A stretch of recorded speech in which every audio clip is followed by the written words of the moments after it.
चलिए स्टार्ट करते हैं। आज पढ़ रहे हैं मैग्नेटिक इफेक्ट ऑफ करंट का लेक्चर नंबर 6। ठीक है, लास्ट क्लास में टोरॉइड पढ़ लिया था। टोरॉइड क्या होता था भाई? टोरॉइड होता था सोलेनॉइड को जब हम क्या करते हैं, रिंग शेप में, है ना, रिंग शेप में बना देते हैं तो वो क्या बन जाता है, हमारा टोरॉइड बन जाता है। इसमें इनसाइड आउटसाइड हमने देखा था कि आपकी मैग्नेटिक फील्ड क्या है, वो जीरो है। अब हमने ये देखा था इनक्लोज वाले में, ये वाली बात आप लोगों को कल भी बताई थी। मैं इस रिकैप करना ही है तो हम इस चीज का रिकैप करेंगे ना। तो लग रहा है कि आज कुछ डिस्टर्बेंस ज्यादा हो रही है। ठीक है, तो इसमें ध्यान से देखिए। तो हम यहाँ पे अब क्या समझा रहे थे कि यहाँ पर ये हमने कैसे सॉल्व किया था, एक बार कल वाली चीज रिवाइज कर लेते हैं अच्छे से। ठीक है, हाँ ठीक है। तो यहाँ पर आपके सामने दिख रहा है एक टोरॉइड बना हुआ है। टोरॉइड होता कुछ स्पेशल केस तो है नहीं इसमें। वैसा क्या होता है, सोलेनॉइड को ही हम क्या करते हैं, रिंग बना देते हैं। एक सोलेनॉइड को हम क्या कर रहे हैं, रिंग बना दे रहे हैं। ठीक है, ये बार ब्लिंक कर रहा है तो हो सकता है मैं एक बार डिस्ट्रैक्ट हो जाऊं। चलिए अभी फोकस करते हैं, फिर रुक गया। अच्छा रुको, एक मिनट इसको पहले ठीक कर लेते हैं।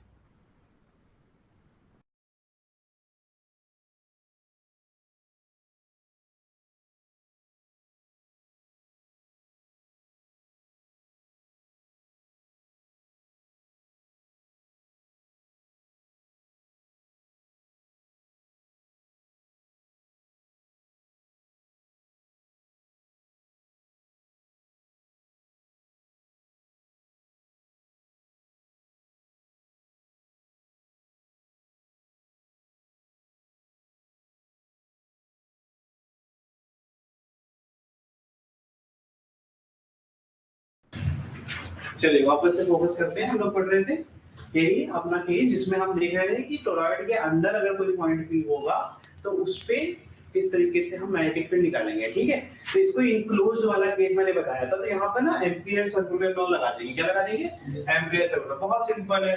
आपको ये डॉटेड ये येलो लाइन दिख रही है, हमने एक लूप बना दिया और रूल क्या कहता है, इस लूप के अंदर वाले करंट को लेना है, बाहर वाले को नहीं लेना है ना। और फॉर्मूला बहुत सिंपल था कि लाइन इंटीग्रल, ये डीएल क्या है, इसी लूप का एक छोटा सा टुकड़ा। ठीक, और हमने क्या ले लिया, इस तरीके से डायरेक्शन ले लिया। तो लूप की डायरेक्शन आप ले सकते हैं। ठीक, एंटी क्लॉकवाइज दी जाती है, जनरली लेते यही हैं।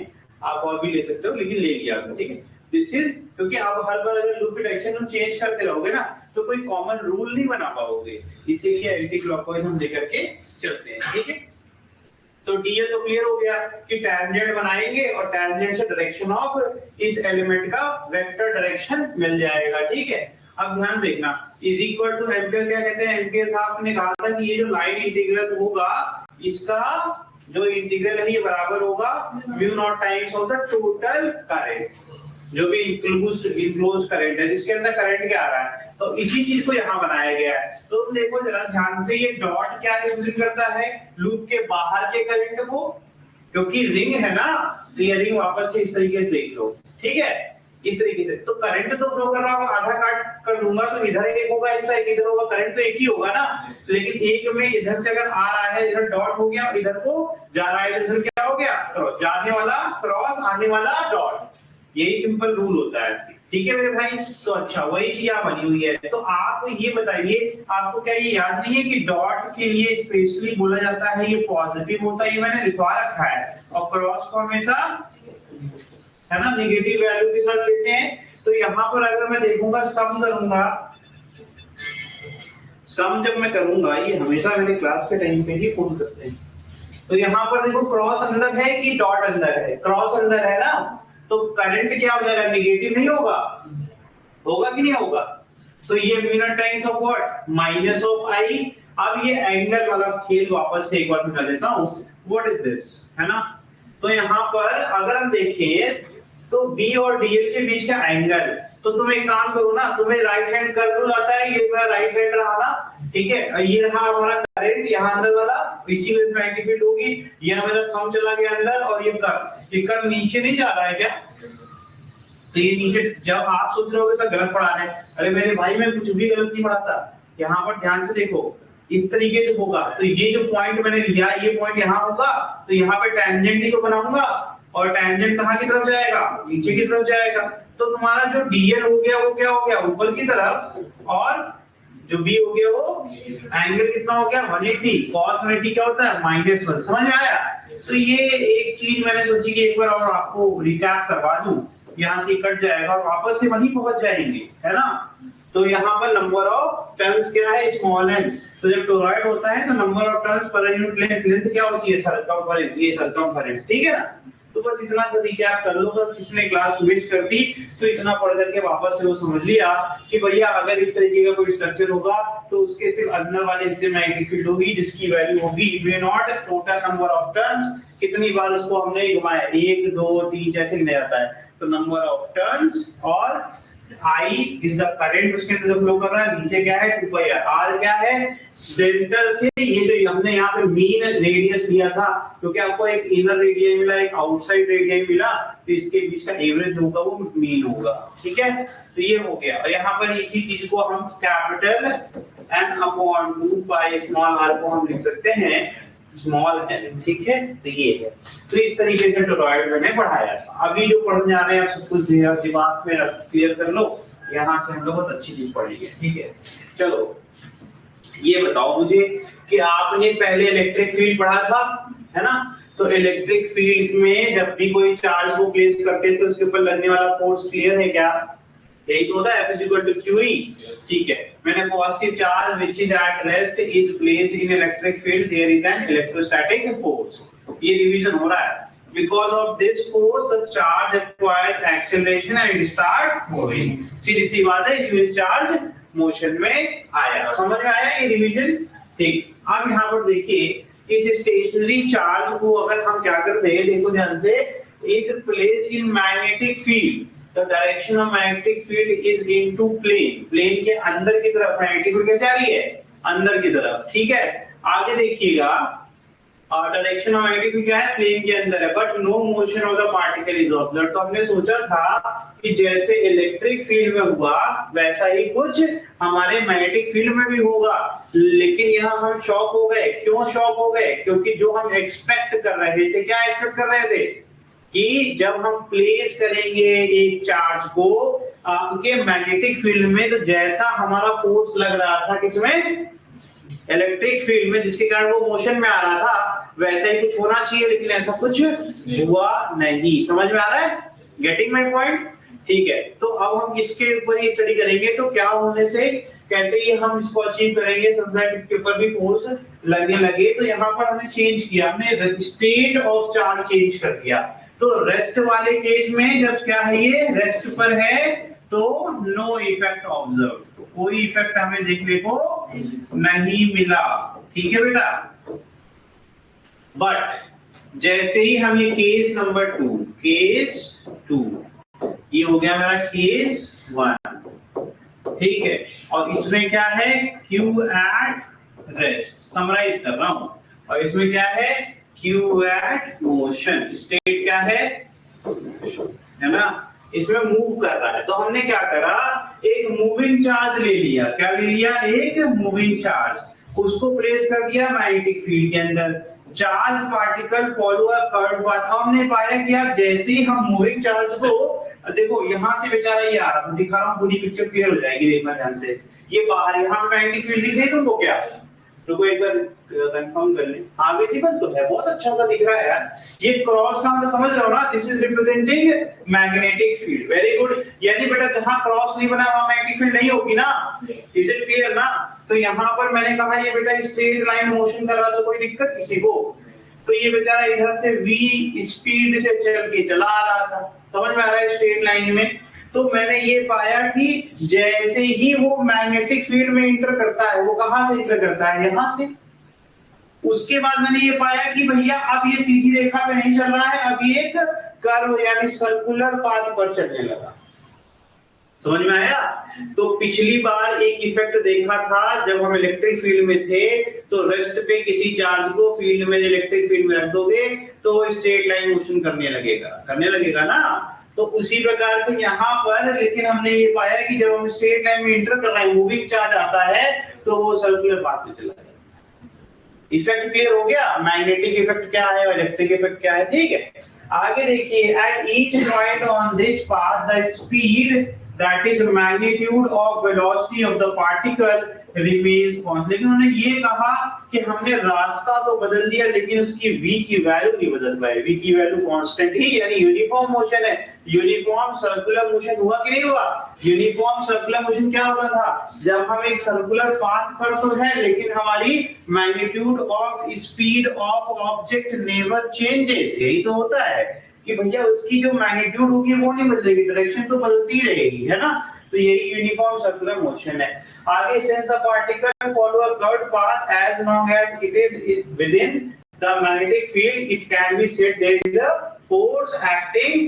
अब ये बात तो ऐसे ही क्लियर हो गई कि जब हम सर्कुलर पाथ पे मोशन करते हैं ना, थोड़ा सा रिवीजन की जरूरत है हम लोग को, एक ब्लैंक स्लाइड की जरूरत है मुझे।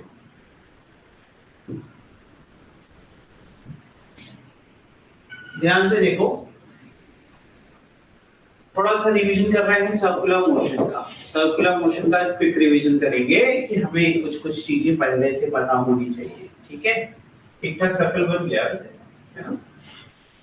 ये सेंटर है, कोई भी एक ऑब्जेक्ट है ना, object moving with some speed v। मैं स्पीड बार बार इसके बोलता हूँ ताकि कोई बच्चा कंफ्यूज ना हो, है ना। यूनिफॉर्म स्पीड, अलग अलग पॉइंट्स हो गए, एक पॉइंट p हो गया, एक पॉइंट q हो गया। चलो अच्छे से रिवाइज करो और मुझे बताओ, ये इसका हो गया सर रेडियस, ये इसका हो गया रेडियस। Is it okay? तो इस समय आपको याद है एक सेंट्रीपिटल फोर्स लगता था इसके ऊपर। ये सेंट्रीपिटल फोर्स की वैल्यू होती थी mv²/r, और ये जो सेंट्रीपिटल फोर्स लगता था बेटा, इसी के कारण ये पॉइंट जो है बराबर दूरी पर ही मोशन करता था हमेशा ओ के रिस्पेक्ट में, क्योंकि इसको बांध के रखा है, क्योंकि ये जो फोर्स है वो इसको इस पॉइंट पर, मतलब इस पाथ पर होल्ड करने के लिए रिस्पॉन्सिबल है। ये बाहर जाना भी चाहेगा तो नहीं जा सकता। उसके पास ऑप्शन है कि जैसे हम एक कंकड़ को या एक पत्थर को रस्सी से बांध करके घुमाते हैं, तो रस्सी का काम है कि इस पत्थर को हमसे एक फिक्स दूरी पर ही रखता है, जबकि वो एक सर्कल में, सर्कुलर पाथ पे मेंटेन। यानी तुमने फोर्स लगाया ना, तो समझ में आ गया ना कि उस पत्थर को सर्कुलर मोशन कराना है तो हमको उस रस्सी से बांध के, यानी हमें एक फोर्स उस पर कंटीन्यूअस अंदर की तरफ लगाना पड़ेगा। सोचो कभी भी ऐसे ना छोड़ दोगे, कभी ना चाहते तो क्या होगा, वो स्ट्रेट लाइन में चला जाता है। तो यानी क्लियर है कि यही वो फोर्स है जिससे कि ये सर्कुलर पाथ पर बना हुआ। यानी कि इसी से कंक्लूड कर सकता हूं कि ऐसा कोई एक फोर्स लग रहा होगा जो कि इसको, इस ऑब्जेक्ट को, इस चार्ज को फोर्स कर रहा है कि तुम सर्कुलर पाथ पर बने रहो। समझ में आया कि नहीं आया? तो अब इस फोर्स को ही ढूंढेंगे हम लोग कैसी पूरी क्लासेस पर भी आधारित है कि हमें पता करना है ये कौन सा फोर्स है, ठीक है। तो यहाँ पर ध्यान से देखो, तो अगर एक चार्ज पार्टिकल है, क्या है, चार्ज पार्टिकल है जिसकी वैल्यू स्मॉल q है, उसको प्रोजेक्ट कर देते हैं एट एंगल थीटा, एक एंगल थीटा पर मैग्नेटिक फील्ड में इंटर कराते हैं। तो भैया ये रही तुम्हारी मैग्नेटिक फील्ड, दिख रही है पॉजिटिव x की तरफ। अगर किसी को इससे दिक्कत है तो लो i कैप लिख दिया, प्लस का i कैप, ठीक है। यानी कि अब आपको दिशा पता है कि भैया ये पॉजिटिव x एक्सिस की तरफ जा रही है, ठीक है। मैंने क्या किया, मैंने इसको यहाँ पर, ये देखो, ये जो मेरा चार्ज है वो यहाँ था, यहाँ मैग्नेटिक फील्ड नहीं है, मैंने इसको अंदर की तरफ ढकेला, किस तरफ पे, एक एंगल बनाते हुए गया। ये कितना एंगल बना रहा है एक्स एक्सिस से, ये थीटा, कितना, समझ में आ रहा है कि नहीं। तो मैंने इस तरीके से इसको प्लेस कर दिया कि जब इसका स्टार्ट होगा तो वो थीटा एंगल पर रहेगा। क्या हुआ, कुछ नहीं, कोई डाउट? मैं सुन नहीं पाया तुमको। मैं 45 हाँ वो अच्छा, तो v का एक कंपोनेंट देखो ध्यान से, अब इस पर फिर से वापस आते हैं। तो जब वो स्टार्ट करेगा, देखो ये है जहां से वो स्टार्ट कर रहा है बेटा, ठीक है। ये मैं दिखाना चाह रहा था कि इंटर कर गया। इंटर करने के बाद जब हम देखना स्टार्ट किए उस समय इसका एंगल थीटा था एक्स एक्सिस से, ओके। और वही डायरेक्शन हमारी मैग्नेटिक फील्ड की भी है। तो उससे हम क्या कर लेंगे, इसका एक कंपोनेंट बना लेंगे, यानी एक बन गया v cos थीटा, एक बन गया, इज इट ओके। अब हम चाहें तो इसको हटा सकते हैं, क्योंकि अब हमको मिल गया कि इस बॉडी क्या, एक वेलोसिटी इधर हो रहा होगा, एक वेलोसिटी, समझ में आ रहा है कि नहीं। अब तुम्हें इसको देख के कुछ याद आ रहा होगा, पैराबोला कुछ याद आ रहा है ना, पैराबोला याद आ रहा है। उसमें भी एक ऑब्जेक्ट को, एक एंगल बॉल को देखते थे, तो बॉल का एक कंपोनेंट एक्स एक्सिस पे, एक, यानी क्लियर है कि ये दोनों एक ही साथ चलेंगे, तो ये दोनों मजबूर कर देंगे इसको किसी प्रकार के पैराबोलिक पाथ पर मोशन अभी तो मैंने हल्का सा हिंट दिया। अभी आप कहोगे पैराबोला में सबसे इंपॉर्टेंट जो है वो तो आपने बोला ही नहीं, दैट इज फोर्स, और वो फोर्स होता था धरती माता। पैराबोलिक पाथ के लिए ये रिस्पॉन्सिबल नहीं, कंपोनेंट रिस्पॉन्सिबल नहीं है, पैराबोलिक पाथ के लिए ग्रेविटेशनल फोर्स रिस्पॉन्सिबल है। तो वही फोर्स यहाँ पर भी कौन होगा, यहाँ वो मैग्नेटिक फील्ड की वजह से फोर्स लगेगा, हम उसी फोर्स को ढूंढेंगे। बिना फोर्स के अगर तुम सोच लो कि प्रोजेक्टाइल मोशन होता है तो तुम गलत हो। अगर ग्रेविटेशनल फोर्स ना हो तो इसका आप अगर सोच रहे हैं सिर्फ कंपोनेंट की वजह से होता है, नहीं, फोर्स इज रिस्पॉन्सिबल, ठीक है। तो फोर्स की बात करेंगे तो यहाँ पर देखिए आगे उसकी वेलोसिटी कितनी है, इनिशियल वेलोसिटी कितनी है v in a uniform magnetic field कितनी है बेटा v, है ना। आगे then following points in experimental observe, तो एक्सपेरिमेंट में क्या क्या पाया गया, the particle gets deflected and follows a curved path. तो कह रहे हैं वो स्ट्रेट लाइन से अब किस पे आ जाता है, कर्व्ड पाथ पे आ जाता है, ठीक है। As we change the sign of the charge, the direction of deflection becomes opposite. तो कह रहे हैं कि अगर अब ये पॉजिटिव चार्ज है, मान लीजिए इधर की तरफ डिफ्लेक्ट हुआ, तो नेगेटिव करेंगे तो इधर की तरफ हो जाएगा, जस्ट अपोजिट हो जाएगा। ये भी देखा। Let the positive and charge हमने ले लिया, it get deflected towards left. ये किधर की तरफ हो रहा है, लेफ्ट की तरफ डिफ्लेक्ट हो रहा है, ठीक है। Now keeping the direction of magnetic field constant, if we replace the positive charge by negative charge, then the deflection of charge will be towards right. तो इसलिए मैं बोल रहा था कि पहले अगर इधर हो रहा है तो ठीक है, तो अभी हमारे केस में उधर ही होने वाला है वैसे, ठीक है।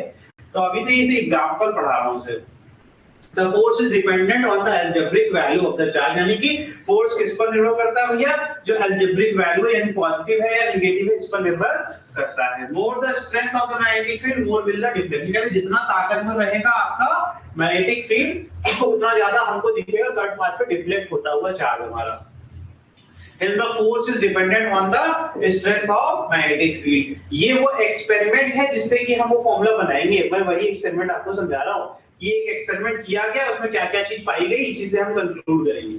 तो यानी अभी एक चीज सीखी कि जो हमारा फोर्स है वो चार्ज पर निर्भर करता है। दूसरा हमने सीखा कि जो फोर्स है, अभी दो पॉइंट में ये सीखने को मिला, दूसरे वाले पॉइंट में कि मैग्नेटिक फील्ड पर निर्भर करता है, तो दोनों पे डायरेक्टली प्रोपोर्शनल हो गया। आगे देखिएगा, a change in the angle of projection changes the deflection of the particle. कहना है अगर तुम थीटा को बदलोगे तो उस हिसाब से डिफ्लेक्शन भी बदल जाएगा। Hence the force is dependent on the angle of projection, तो एंगल पर भी निर्भर करता है, ठीक है। और कह रहे हैं v sin theta is responsible for this deflection, otherwise the particle would go along v because v cos theta, hence the force is dependent on the perpendicular component of the velocity। तो कह रहे हैं भैया एक बात समझ लीजिए ध्यान से कि v sin थीटा ही है जिसकी वजह से वो आपका डिफ्लेक्ट हो रहा है। अगर इसको हटा दीजिए तो ये तो v के डायरेक्शन में हो जाएगा, और जब v के डायरेक्शन में जाएगा तो चार्ज स्ट्रेट लाइन मोशन करने लगेगा। समझ में आ रहा है। तो मैं कहा कि यार इसका मतलब है कि जो परपेंडिकुलर कंपोनेंट है, जो परपेंडिकुलर कंपोनेंट क्या होता है, जो भी आपकी मैग्नेटिक फील्ड है उससे परपेंडिकुलर, तो उससे कौन परपेंडिकुलर बताओ, ये तो इसी के साथ चल रहा है, यानी v sin थीटा, राइट। तो v sin थीटा यानी क्या है, परपेंडिकुलर कंपोनेंट के ऊपर डिपेंड करता है पूरा का पूरा हमारा जो फोर्स है। तो यहाँ पर v नहीं, v sin थीटा पर डिपेंडेंट है। तो अभी दो चीजें फिर से रिवाइज करवाता हूँ कि फोर्स डिपेंड करता है मैग्नेटिक फील्ड के ऊपर, फोर्स डिपेंड करता है चार्ज के ऊपर, और फोर्स डिपेंड करता है एंगल। और अब एंगल को कौन यहाँ पर हम कैसे ही करेंगे एडजस्ट, v sin थीटा से, यानी v पे नहीं डिपेंड करता, v sin थीटा पर डिपेंड करता है, ठीक है। तो यहाँ पे बहुत इंपॉर्टेंट ऑब्जर्वेशन आपने सीखा। तो अगर हम देखें इसको रिलेट करें तो force is directly proportional to q, force is directly proportional to perpendicular component, this is perpendicular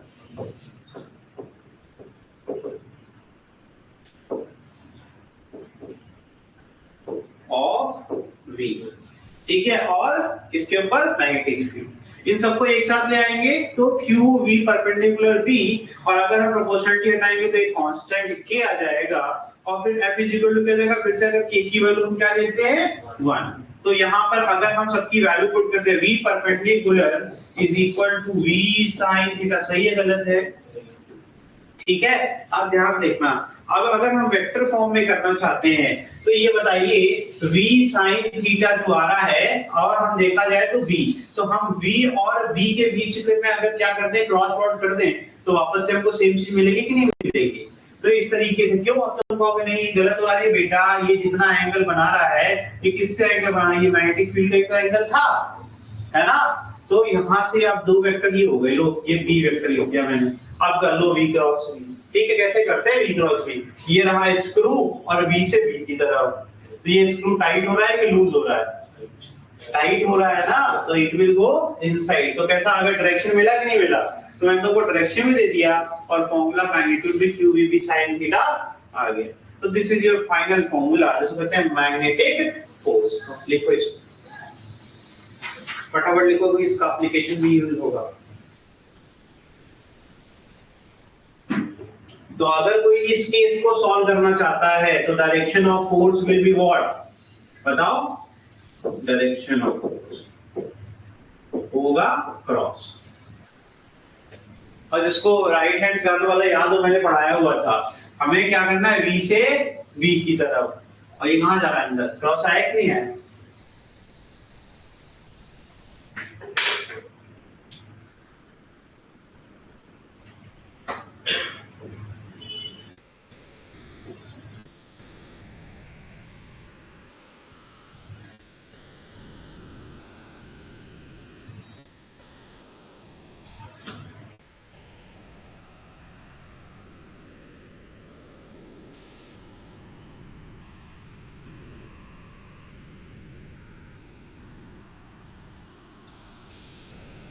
हो गया तो क्वेश्चन करवाता हूं।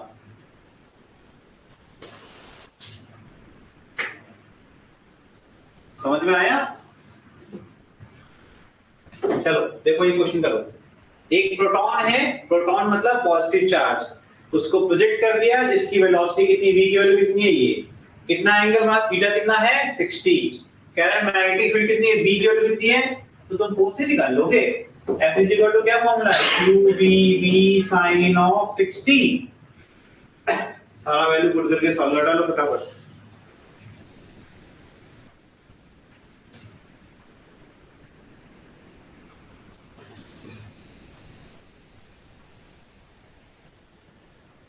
sin 60 कितना होता है, √3/2, जल्दी करो सॉल्व।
मैं कर दूं,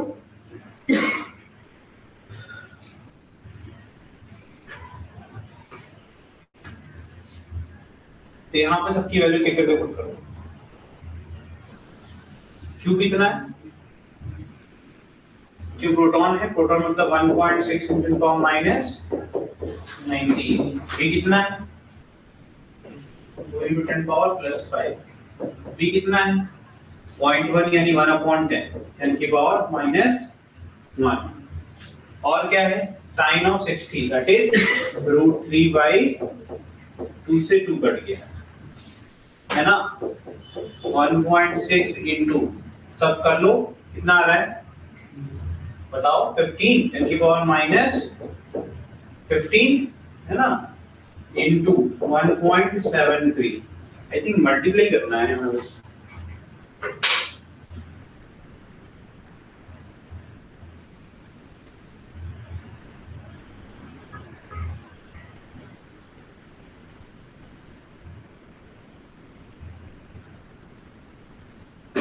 तो मल्टीप्लाई करेंगे यू विल गेट व्हाट 2.73। अभी 10⁻⁻ क्या है 15। अब इसमें 10 कॉमन ले लो 0.27 into 10 into 10⁻⁻15 which is equal to 0.27 10⁻⁻14। ये तुम्हारा आ गया न्यूटन। ठीक है इतना ही करना था मल्टीप्लाई करो यार है ना 1 पॉइंट। अब ये कुछ नहीं कर सकते हो तो 1.7 into 1.6 तो कर ही सकते हो है ना। इतना तो कर ही लोगे हाँ 2.72 आ गया इतना ही तो करना था। अब ये करने में तुम्हें कितना टाइम लगा आई डोंट नो लेकिन ये इतना करके आप फटाफट कर सकते हैं। ठीक है आप लोग को तो टाइम क्यों लगता है छोटे से क्वेश्चंस में। इस क्वेश्चन में क्या था करने का ऐसा जो तुम नहीं कर पाए। नहीं अभी ये समय है देखने का क्या प्रॉब्लम है इसमें क्या ऐसा कर दिया मैंने जो आप नहीं कर पाते। क्या मैंने मल्टीप्लाई कुछ स्पेशल किया, क्या मैंने वैल्यू पुटिंग कुछ स्पेशल करी, क्या ये फॉर्मूला नहीं लिखा हुआ था, क्या मैंने sin 60 की वैल्यू नहीं बताई थी। तो it is very right time to check कि तुम्हारी कैलकुलेशन स्किल्स क्यों इतनी पुअर होती जा रही है। क्यों पीछे क्या किया तुमने कौन सी गणित लगा दी समझ में आ रहा है कि नहीं। तो आप लोग जो है थोड़ा सा एक्टिवली इस पर दिमाग लगाइए भाई। कैलकुलेशन बहुत इंपॉर्टेंट है। बहुत ज्यादा टाइम आपको दिया मैंने। चलो नेक्स्ट क्वेश्चन पे आओ भूल जाओ तो हुआ तो इसको करो। A charge of 1 microcoulomb is placed at distance of 2 meter। ठीक है 2 मीटर दूरी पर रखा है आपको वायर दिख रहा है। वायर के पास कितना करंट है बताओ। करंट नहीं है अभी इसमें आगे पढ़ेंगे तब पता चलेगा क्योंकि इसमें 2 एम्पीयर फिगर में दिया गया है लेकिन इसमें नहीं दिया गया है। It is projected with velocity of 500 metre per second in upward direction. अच्छा जी ठीक है। फिर find the magnetic force experienced by the charge. अच्छा बहुत आसान क्वेश्चन है देखो ध्यान से। करंट यहाँ फिगर में दिया गया है। चलिए तो एक्चुअली क्या है पूरा स्ट्रक्चर समझो। हम मैग्नेटिक फील्ड क्रिएट करने के लिए सिर्फ इसका इस्तेमाल करते हैं। To create the magnetic field हम क्योंकि करंट कैरिंग कंडक्टर क्या करता है अपने चारों तरफ एक मैग्नेटिक फील्ड सेटअप कर देता है। राइट हैंड थंब रूल से हमको क्या मिल जाएगा। राइट हैंड थंब रूल से हमें डायरेक्शन ऑफ मैग्नेटिक फील्ड मिल जाएगी प्लस परपेंडिकुलर डिस्टेंस दिया गया है तो हमारे पास ऑलरेडी एक लॉन्ग करंट कैरिंग कंडक्टर के द्वारा किसी परपेंडिकुलर पॉइंट P पर बायोट-सैवर्ट लॉ भी कर लिया था, एम्पीयर-सर्कल लॉ भी कर लिया था। दोनों से B की वैल्यू निकालने का फॉर्मूला हमारे पास है। तो B वहां से निकलेगा और ये क्या है अब यूनिफॉर्म मैग्नेटिक फील्ड के अंदर स्ट्रेट लाइन मोशन करता हुआ चार्ज जो कि क्या होगा डिफ्लेक्ट होगा।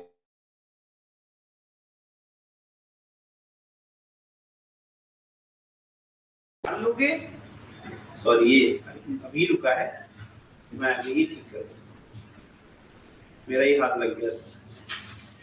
ठीक है तो समझ में आया क्वेश्चन कैसे अप्रोच करना है। सबसे पहले तुम्हें पुराना जो कांसेप्ट पढ़ा था किसी भी करंट कैरिंग कंडक्टर के द्वारा किसी परपेंडिकुलर डिस्चार्ज कहां प्लेस है परपेंडिकुलर डिस्टेंस प्लेस है मेरे भाई। तो मैग्नेटिक फील्ड तो निकल जाएगी ना और परपेंडिकुलर डिस्टेंस वैल्यू कितनी है 2 metre. If you remember the formula आप डायरेक्टली अप्लाई कर सकते हैं। ठीक है ऑनलाइन बच्चों समझ में आया तो प्लीज बताइएगा मुझे चैट का यूज करिए। फॉर्मूला याद है किसी को what is the formula for this mu naught I upon 2 pi r नहीं बेटा, डी ना, डी इज द डिस्टेंस, है ना, नोट्स में लिखवा रखा है मैंने यार। तो अब म्यू नॉट क्या हो जाएगा, 4 पाई इंटू 10 पावर माइनस 7, आई कितना है 2 एम्पियर, नीचे क्या है 2 पाई इंटू क्या डी कितना है 2। पहली बात तो ये तो ऐसे ही कट गया यार, हाँ ये ऐसे ही कट गया और ये ऐसे ही कट गया, यानी क्या आ गया 2 इंटू 10 पावर माइनस, इतना ही करना था। लो तुमने पहले ही टेस्ला निकाल लिया, बी निकाल लिया, आई थिंक अब तो कर लोगे, तुम्हें v ऑलरेडी गिवन है ना। The force experienced y will be given by qvb sin of theta। अब थीटा मैं नहीं बताऊंगा, बाकी सब बता दिया मैंने। आई थिंक q की वैल्यू दी गई है माइक्रो कूलम में, माइक्रो मतलब 10 की पावर -6, 1 माइक्रो कूलम दिया गया है ना q, तो क्या हो जाएगा 1 into 10 to the power -6। v कितना दिया गया है 500, SI में दिया गया तो कुछ भी कन्वर्ट करने की जरूरत नहीं है।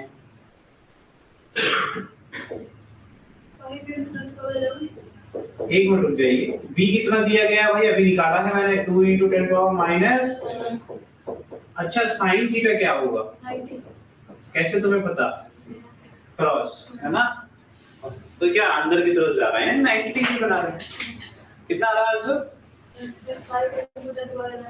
तो ये कैसे कर रही हो तुम, आई डोंट नो। यहाँ से 5 दूनी 10 होता है और 3 जीरो, ये 2 जीरो यहाँ से मिल जाएगा, ये जाएगा कितना बताओ 10 पावर प्लस 3, और 7 और 6 दूनी 12, 1 13 होता है बेटा, ठीक है। 13 में से 3 जाएगा तो बचेगा 10 की पावर -10, तो पहले तो 10 की पावर -10 आएगा, ठीक है, और कुछ बचेगा क्या, नहीं 1, ये आंसर आ गया, ठीक है, this is answer. I don't know कौन सी कैलकुलेशन आपने करी, ठीक है, option number C is correct, option number C is correct. Check करते रहो, सॉल्व करते रहो, ठीक है, कोई डाउट हो तो पूछते रहो। अरे कुछ करना ही नहीं है बच्चे, 5 2 10, 500 को 2 करोगे तो 1000 आएगा। अरे 500 की 2 पत्ती घर में वापस देते हैं तो 1000 होता है कि 3000 होता है, एक ही 1000 होता है ना, 1000 3 जीरो होते हैं कि नहीं। और ये -7 और -6 -13 और +3 कितना होगा -10, और कुछ बचा ही नहीं मेरे भाई, तो 1 into 10 में -10 नहीं आएगा यार। कैलकुलेशन में तो तुम लोग के तोते उड़ जाते हैं, बहुत आसान कैलकुलेशन है बेटा। चले आगे बढ़े, आगे बढ़ जाए, इसके बाद भी घर पे जाकर के आप जो है इसको अवॉइड कर देते हैं। चलिए कोई बात नहीं, पढ़ाते रहेंगे जब तक है जान, जब तक है जान। चलिए यहाँ पर आपको दिख रहा है we have to verify this, मैंने ऑलरेडी बता दिया है, फिर भी एक बार देख लो, राइट हैंड कर्व रूल है ना, बहुत आसान है ये, इतनी बार पढ़ लिया, वेक्टर में पढ़ाया, क्रॉस प्रोडक्ट में पढ़ाया, स्क्रू रूल पढ़ाया, दुनिया भर के रूल तुम्हारे पास है। अब इस फिगर से वेरीफाई कर लो, v की डायरेक्शन ये हो गई और v की डायरेक्शन ये हो गई, v क्रॉस v करना है, कैसे फॉर्मूला ये लिखा हुआ नीचे भैया, है ना, v क्रॉस v, तो हमें पता है क्यों, तो मैग्नीट्यूड है, v क्रॉस v डायरेक्शन देने वाला है, तो v से v हम चाहे तो ये कर लें, है ना, ये करोगे तो टाइट कर रहे हो ना, अंदर जा रहा है स्क्रू, आ रहा है मेरा सेम, नहीं ये समझ में आया, तो कर्ल कैसे करोगे, कहां शुरू करोगे, थंब, और थंब पे ध्यान बिल्कुल नहीं दिया जाता इसमें कर्ल मैटर करता है। देखो हम थंब नहीं ध्यान दे रहे, हम b से v आना चाहते हैं, तो ऑप्शन है क्या, यही ऑप्शन है ना, और हम जब v से v जाना है तो मेरे पास ऑटोमेटिक थंब कहां चला गया, समझ में आ रहा है, आंसर समझ में आ रहा है कैसे निकालते हैं, ये हो गया भाई, ये तुम कर लेना घर पे, कर सकते हो प्रैक्टिस, है ना, राइट हैंड थंब रूल या फिर हम स्क्रू रूल यूज कर सकते हैं, ये सब पढ़ने की जरूरत हम लोग को नहीं है, हम लोग ऑलरेडी इंटेलिजेंट हैं। What is this plus minus, तो भाई ये क्यू के नेचर पे भी डिपेंड करता है। अगर जैसे अभी तक मैं जितना पढ़ाया सब में मैंने पॉजिटिव चार्ज लिया, अगर मैं नेगेटिव चार्ज ले लूं तो मेरा v क्रॉस भी अकेले में रिस्पांसिबल है। अब अगर मैंने इतनी मेहनत करके, देखो इसको छुपा लूं, ठीक है, v क्रॉस v से मेरा क्या आ रहा था क्रॉस, लेकिन मैं चार्ज को कर दूं नेगेटिव, तो ये क्रॉस क्या बन जाएगा डॉट, समझ में आ रहा है कि नहीं। तो ये चार्ज का अगर नेचर बीच में आ गया तब जो भी आंसर आ रहा है उसका जस्ट अपोजिट वाला आंसर सही होगा, ठीक है। तो अगर हम कहेंगे माइनस इसी क्वेश्चन को, है ना, -q v क्रॉस v कर रहे हैं तो द आंसर बिकम्स, समझ में आ रहा है? बिकॉज नेगेटिव यानी negative sign changes the resultant direction.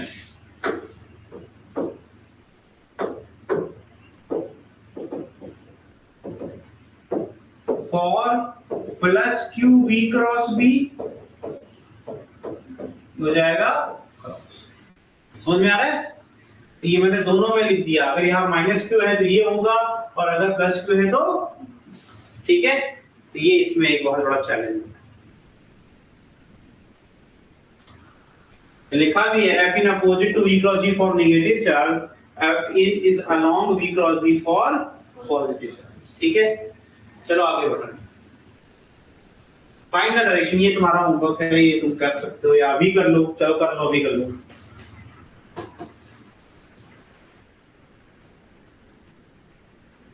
v की डायरेक्शन डॉट कह रहा है, डॉट मतलब क्या हुआ, बाहर की तरफ, यानी v किधर है, ये v किधर है, प्लस का k है ना, ये v की डायरेक्शन हुई। डॉट मतलब बाहर की तरफ ना, अरे भाई x ये हो गया, y ये हो गया, तो स्क्रीन के बाहर तो z ही आएगा ना, तो ये क्या है, प्लस k, ठीक। और फिर ये क्या है, b किधर चला गया, ये रहा तेरा b, ये किधर है, i क्या। अब तुझे निकालना है क्या, बहुत आसान क्वेश्चन है, हमें v क्रॉस b करना है। चार्ज को हम क्या ले रहे हैं, हम दो अलग अलग है, ये मैंने दूसरा वाला बना दिया, पहला वाला बना देता हूँ। पहले वाले में क्या है, v दिया है, v दिया है, तो कोई टेंशन ही नहीं है। इसमें क्या है, ये i कैप और ये क्या है, j कैप। ये दो क्वेश्चन है, ध्यान देना। तो i क्रॉस j करना है, i क्रॉस, तो ये हो गया ना, ये ढीला हो रहा है, बाहर आ रहा है, यानी आंसर क्या आया, डॉट, डॉट यानी k कैप, कौन सा, प्लस k, ठीक। इसीलिए वो बनाया था x एक्सिस y एक्सिस, ठीक है, ताकि इसको देख के पहचान सको। तो पहले ये देख लो किसमें माइनस k है, ये ले आओ, ये भी नहीं हो सकता और ये भी नहीं हो सकता, ठीक है। अब यही तो हो सकते हैं। अब ये वाला देख लेता हूं मैं, स्क्रू ऊपर से रख देता हूं, ठीक है, मुझे जाना कहां से, v से, तो ठीक है। अब देखो मैं इधर से ऐसे, है ना, अब मुझे यहाँ से, ये क्या, ये तो ढीला हो रहा है ना, ढीला हो रहा है, तो कहाँ जाएगा, ऊपर की तरफ। कौन सा ऑप्शन सही है, सी ऑप्शन। ऊपर क्या है, प्लस का j ना, ये क्या है, ये प्लस का j कैप है ना, तो रिजल्टेंट कहाँ जा रहा है इस वाले केस में, ऊपर की तरफ। ये है मेरा फोर्स, ठीक, अलोंग, ऐसे ही क्वेश्चन है, आसान आसान से, ठीक है।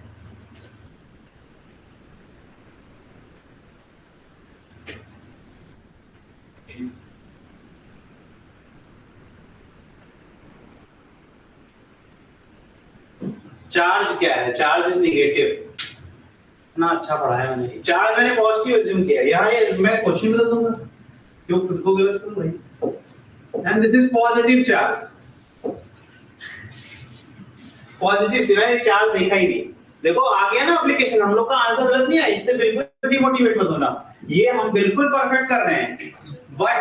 But the charge is, but since charge is negative, so answer will be क्या, f will be in minus of, बस। तो यानी कि चलो अच्छा ही वो यही हो गया, तो चार्ज मैंने देखा ही नहीं, ठीक है, ओके। तो ये हम लोग कर लिए थे। आगे ये करते हैं, वर्क डन निकालते हैं। बहुत तेज तो नहीं चल रही क्लास, ठीक है ना, बहुत आसान धीमे धीमे चल रहा है, ठीक है। अब यहाँ पर हम वर्क डन पढ़ेंगे। अभी हमने ऑलरेडी सीख लिया, फोर्स सीख लिया ना सबने, क्या रट जाओ, q v b sin theta. Theta क्या होता है, v स्पीड या वेलोसिटी और मैग्नेटिक फील्ड के बीच का एंगल, रट जाओ ये सारा, ठीक है। फॉर्मूला तो याद ही होना चाहिए। According to work energy theorem, तो जो वर्क डन होता है वो चेंज इन काइनेटिक एनर्जी के बराबर होता है, ठीक है। तो वर्क अगर हम निकालना चाहते हैं, तो यहाँ पे अगर चेक करें, तो अभी मैंने स्टार्ट जब किया था चैप्टर को, आज वाला जो सेशन स्टार्ट किया था, तो मैंने बताया था कि जो डिफ्लेक्शन आता भी है, वो डिफ्लेक्शन में v की वैल्यू कभी नहीं बदलती। तो यानी किसी भी पॉइंट पर v की वैल्यू बदली क्या, नहीं। तो यानी final velocity is equal to initial velocity. तो ये दोनों एक, ये अगर मैं ऐसे लिख दूं vf is equal to vi is equal to v, तो vf square is equal to vi square होगा कि नहीं होगा, इज इक्वल टू, तो ये जीरो नहीं हो जाएगा बेटा, हाँ। तो ये क्या हो जाएगा टोटल 0। किसी एक को 0 करना इज नॉट गुड, है ना, हम ओवरऑल 0 करेंगे। तो ये क्या हो जाएगा, ये टोटल 0। समझ में आ रहा है? तो since the speed of charge particle remains constant in uniform magnetic field, तो क्या हो जाएगा W मैग्नीट्यूड क्या हो जाएगा, work done magnitude is equal to 0, work done by magnetic force due to uniform magnetic field is always 0। ठीक है, तो नोट देख लो, magnetic field provide the necessary centripetal, मैंने पहले स्टार्टिंग में बता दिया था कि बिना सेंट्रीपिटल के ये हो नहीं पाएगा। तो अब इसी का यूज करने वाला हूं मैं। तो यूनिफॉर्म सर्कुलर मोशन पे अगर बने रहना है तो हमें जो फोर्स प्रोवाइड करता है यहाँ मैग्नेटिक फील्ड, वो क्या होता है, सेंट्रीपिटल फोर्स होता है। तो यानी कि आई कैन से ना mv² इज इक्वल टू, अगर मुझसे किसी ने कह दिया कि मुझे ये बताओ कि जो हमारा चार्ज पार्टिकल है अगर वो डिफ्लेक्ट हो रहा है ऐसे, तो इस इतना ही पाथ हमको पता है, हमको पूरा सर्कल पाथ नहीं पता है ना, हमें पूरा सर्कुलर पाथ नहीं पता। हमसे कह दिया कि मुझे ये बताओ रेडियस क्या रहा होगा। तो किसी बदमाश टीचर ने क्वेश्चन दे दिया कि मुझे बताओ यार ये जो चार्ज ऐसे कर्व पाथ पे चल रहा है, इस ये सर्कल कंप्लीट तो होगा नहीं कभी, तो पूछ दिया कि रेडियस क्या रहा होगा, तो हम कैसे निकालेंगे। तो हमारे पास बहुत ही अच्छा सा आंसर है। हमें बहुत आसान क्वेश्चन पूछ दिया सर आपने, इसमें तो कुछ करना ही नहीं है। इसमें हमारे पास पता है कि जो फोर्स मैग्नेटिक फील्ड लगा रही है वो सेंट्रीपिटल फोर्स के बराबर है, बिकॉज इन दोनों के बीच का एंगल sin 90 था, भी करवा के आया हूं ये क्वेश्चन। ठीक है, तो mv² r is equal to qvb, r is equal to mv देखो एक भी यहां से कट गया। ठीक है, तो यहां से यानी रेडियस निकालना होगा तो हम निकाल लेंगे, ऐसी कोई बड़ी बात नहीं है। ठीक है, तो कहेंगे रेडियस ऑफ जो भी path followed by charge particle पूछ देंगे तो आप निकाल सकते। ठीक है, तो दैट इज द mv/q। तो ये r निकल गया। अगर किसी ने कहा नहीं मुझे मोमेंटम बताओ, ठीक है, तो लीनियर मोमेंटम का फॉर्मूला क्या होता है, mass into velocity. Kinetic energy का formula in terms of momentum क्या हो जाएगा, p²/2m। ये सब पहले पढ़ चुके हो, इसको देख के कोई डरेगा नहीं। k का एक फॉर्मूला तो याद ही होगा, हाफ हम मास का मल्टीप्लाई और मास का हो जाएगा m² v², है ना, और ये हो जाएगा 1/2m। और ये क्या हो जाएगा, p का स्क्वायर हो गया कि नहीं हो गया, तो ये इस तरीके से बेटा, है ना। तो k की value in terms of momentum हम करेंगे तो ये वापस से आ गया √2m is equal to p। ठीक है, तो आपको ये इधर क्रॉस मल्टीप्लाई कर लें और स्क्वायर रूट लग जाएगा, p is equal to, right. तो ये सब फॉर्मूला है। तो r का formula in terms of kinetic energy given by √2m के अपॉन q। ठीक है, बस हमने क्या किया, mv को, ठीक है, तो ये हो गया। आगे बढ़ते हैं। तो अगर हम कह रहे हैं रेडियस ऑफ सर्कुलर पाथ में इन टर्म्स ऑफ पोटेंशियल डिफरेंस लिखना चाहें, हम क्या करें, इन टर्म्स ऑफ पोटेंशियल डिफरेंस लिख के दिखाओ। पोटेंशियल जानते हो ना, पॉजिटिव और नेगेटिव चार्ज के बीच का। If charge q is accelerated by potential difference कितना, v, then kinetic energy of the particle will be what. ये याद रखना, अगर हमने किसी चार्ज को एक्सेलरेट किया, तुम कहोगे नहीं ये तो गलत बोल रहे हैं सर। अरे बेटा करंट तो फ्लो करवा रहे थे, करंट तो फ्लो करवा रहे थे कि नहीं, तो वायर के अंदर करंट कैसे आएगा, बैटरी या सप्लाई से जो आएगा। तो सप्लाई में पोटेंशियल नहीं होता है। तो बात वही तो है कि तुमने बैटरी का जो वोल्टेज लगा उसी से चार्ज मोशन में आया था। जो ड्रिफ्ट वेलोसिटी सब पढ़ के आए हो, उसी चीज को एक्सेलरेट बोलते तो गलत क्या बोल दिया, समझ में आ रहा है। और फॉर्मूला याद होना चाहिए, if you remember this, electricity का फॉर्मूला था कि potential difference is equal to work done by battery upon charge, और वर्क एनर्जी थ्योरम से यही वर्क डन बन गया काइनेटिक एनर्जी। वर्क जो करेगी बैटरी उसी से तो चार्ज आपका मोशन में आएगा, और जब मोशन में आता है तो किस एनर्जी से चलता है, काइनेटिक एनर्जी से। यानी वर्क एनर्जी थ्योरम समझ में आ रहा है। तो यहाँ से देखो प्रूफ कर दिया मैंने तुम लोग के लिए कि अगर तुम्हें कहीं डर लगे तो k is equal to what, मैंने प्रूफ कर दिया। समझ में आ रहा है, ओके। तो ये हो गया। तो यहाँ से अगर हम चाहें तो बस k की वैल्यू यहाँ पर 2 into v लिख देंगे। तो सेम फॉर्मूला, यानी एक ही फॉर्मूले को हम आगे बढ़ा रहे हैं। तो आखिरी फॉर्मूला क्या हो गया, 2mq capital V upon qv, है ना। ये समझ में आ रहा है। तो हम बस ये स्लाइड्स को देख के डरो मत, एक ही टॉपिक चल रहा है रेडियस, उसी के कितने टाइप के फॉर्मूले बन सकते हैं, बस वही बना है। ठीक है, ये हो गया टाइम पीरियड। टाइम पीरियड अगर निकालना हो, कोई कहते हैं कि चलो ठीक है मान लेते हैं कि चार्ज यहाँ पर सर्कुलर पूरा कर पा रहा है, इतना बड़ा फील्ड रीजन हो गया। तुम्हें लग रहा होगा कि हमने कहा था कि कर्व पाथ से बाहर निकल जा रहा है, उसका रीजन पता है, हम बहुत छोटे एरिया में मैग्नेटिक फील्ड दे रहे हैं। मान लो इस पूरे रूम में मैग्नेटिक फील्ड दे दूं मैं, ठीक, इतना बड़ा एरिया, और उसमें फिर चार्ज को छोटा सा दे दूं चार्ज, तो क्या करेगा वो सर्कुलर पाथ कवर करेगा कि नहीं करेगा? करेगा ना। अब तुम्हें पता है तुमने आधा सच जाना, तो v sin theta is responsible, है ना, फॉर जो तुम्हारा सर्कुलर पाथ है, ठीक है। तो तुमने क्यू भी साइन दे दिया आपका सर्कुलर पाथ। लेकिन तुमको पता है जब वो यहां आने की कोशिश करेगा तब तक वो ऑलरेडी आगे खसक चुका है। तुम लोग क्या बोल रहे हैं, हमको समझ में नहीं आ रहा है, हम दिखाते हैं तुम। अब मैं आ रहा हूं हेलिक्स में, ठीक है, हेलिकल पाथ पे आ रहा हूं मैं, और हेलिकल पाथ में आपको बना के दिखाऊंगा पूरा का पूरा आज। देखो दिख रहा है तुमको, ये पूरा एक सर्कुलर पाथ हुआ, लेकिन सोचो कि इसी रस्सी को मैं आगे की तरफ खींचता जाऊं और लपेटता जाऊं। ये जो मैं लपेट पा रहा हूं ये v sin थीटा है, लेकिन जो इसको आगे की तरफ खींच रहा है वो v cos थीटा है। तो v cos थीटा भूल गए, बड़ी जल्दी भूल गए। जब तुमने चार्ज को इंटर कराया था तो उसके पास एक v sin थीटा था और एक v cos थीटा था। तुमने ये बोल दिया कि जो मैग्नेटिक फोर्स में रिस्पॉन्सिबल है वो v sin थीटा है, लेकिन क्या v cos थीटा गायब हो गया?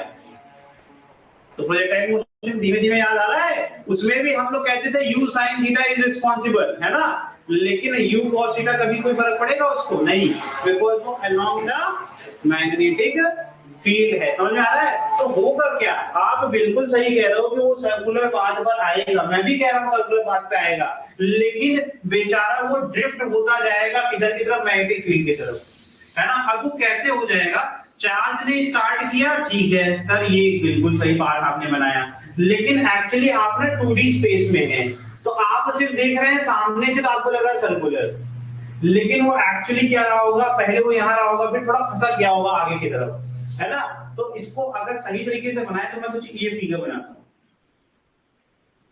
जिसमें मैं आपको दिखा रहा हूँ, सर ये आप इधर से देख रहे थे, आप इधर से देख रहे हो, ठीक है, आप इधर से देख रहे हो, तो आपको दिख तो रिंग रही है।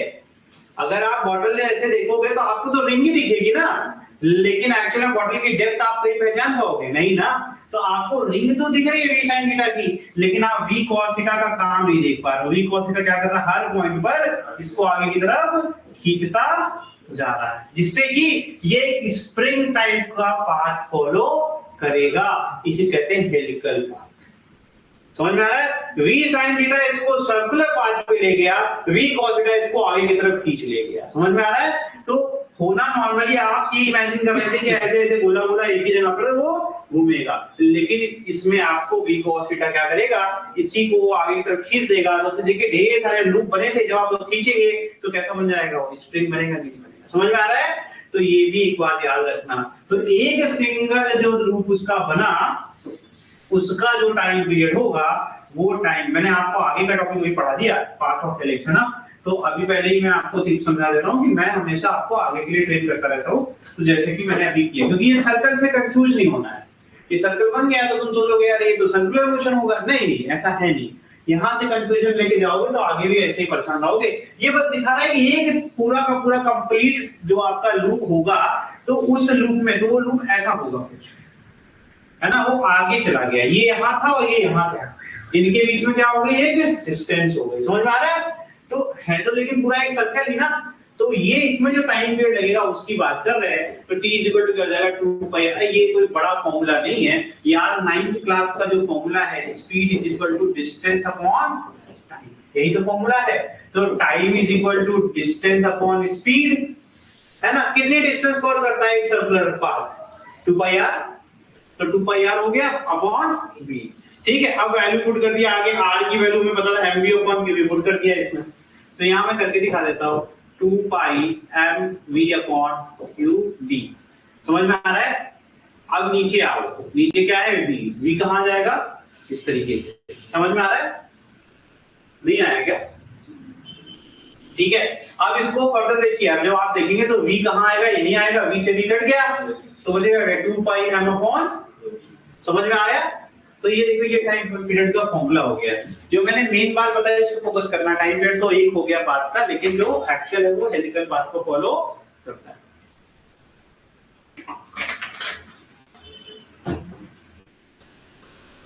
आगे इसमें क्या कर रहे हैं, फ्रीक्वेंसी निकाल रहे हैं। तो फ्रीक्वेंसी क्या चीज है भाई, frequency is inverse of time period 1 upon कर दो, है ना, तो ये इनवर्स हो गया qv अपॉन 2 पाई m।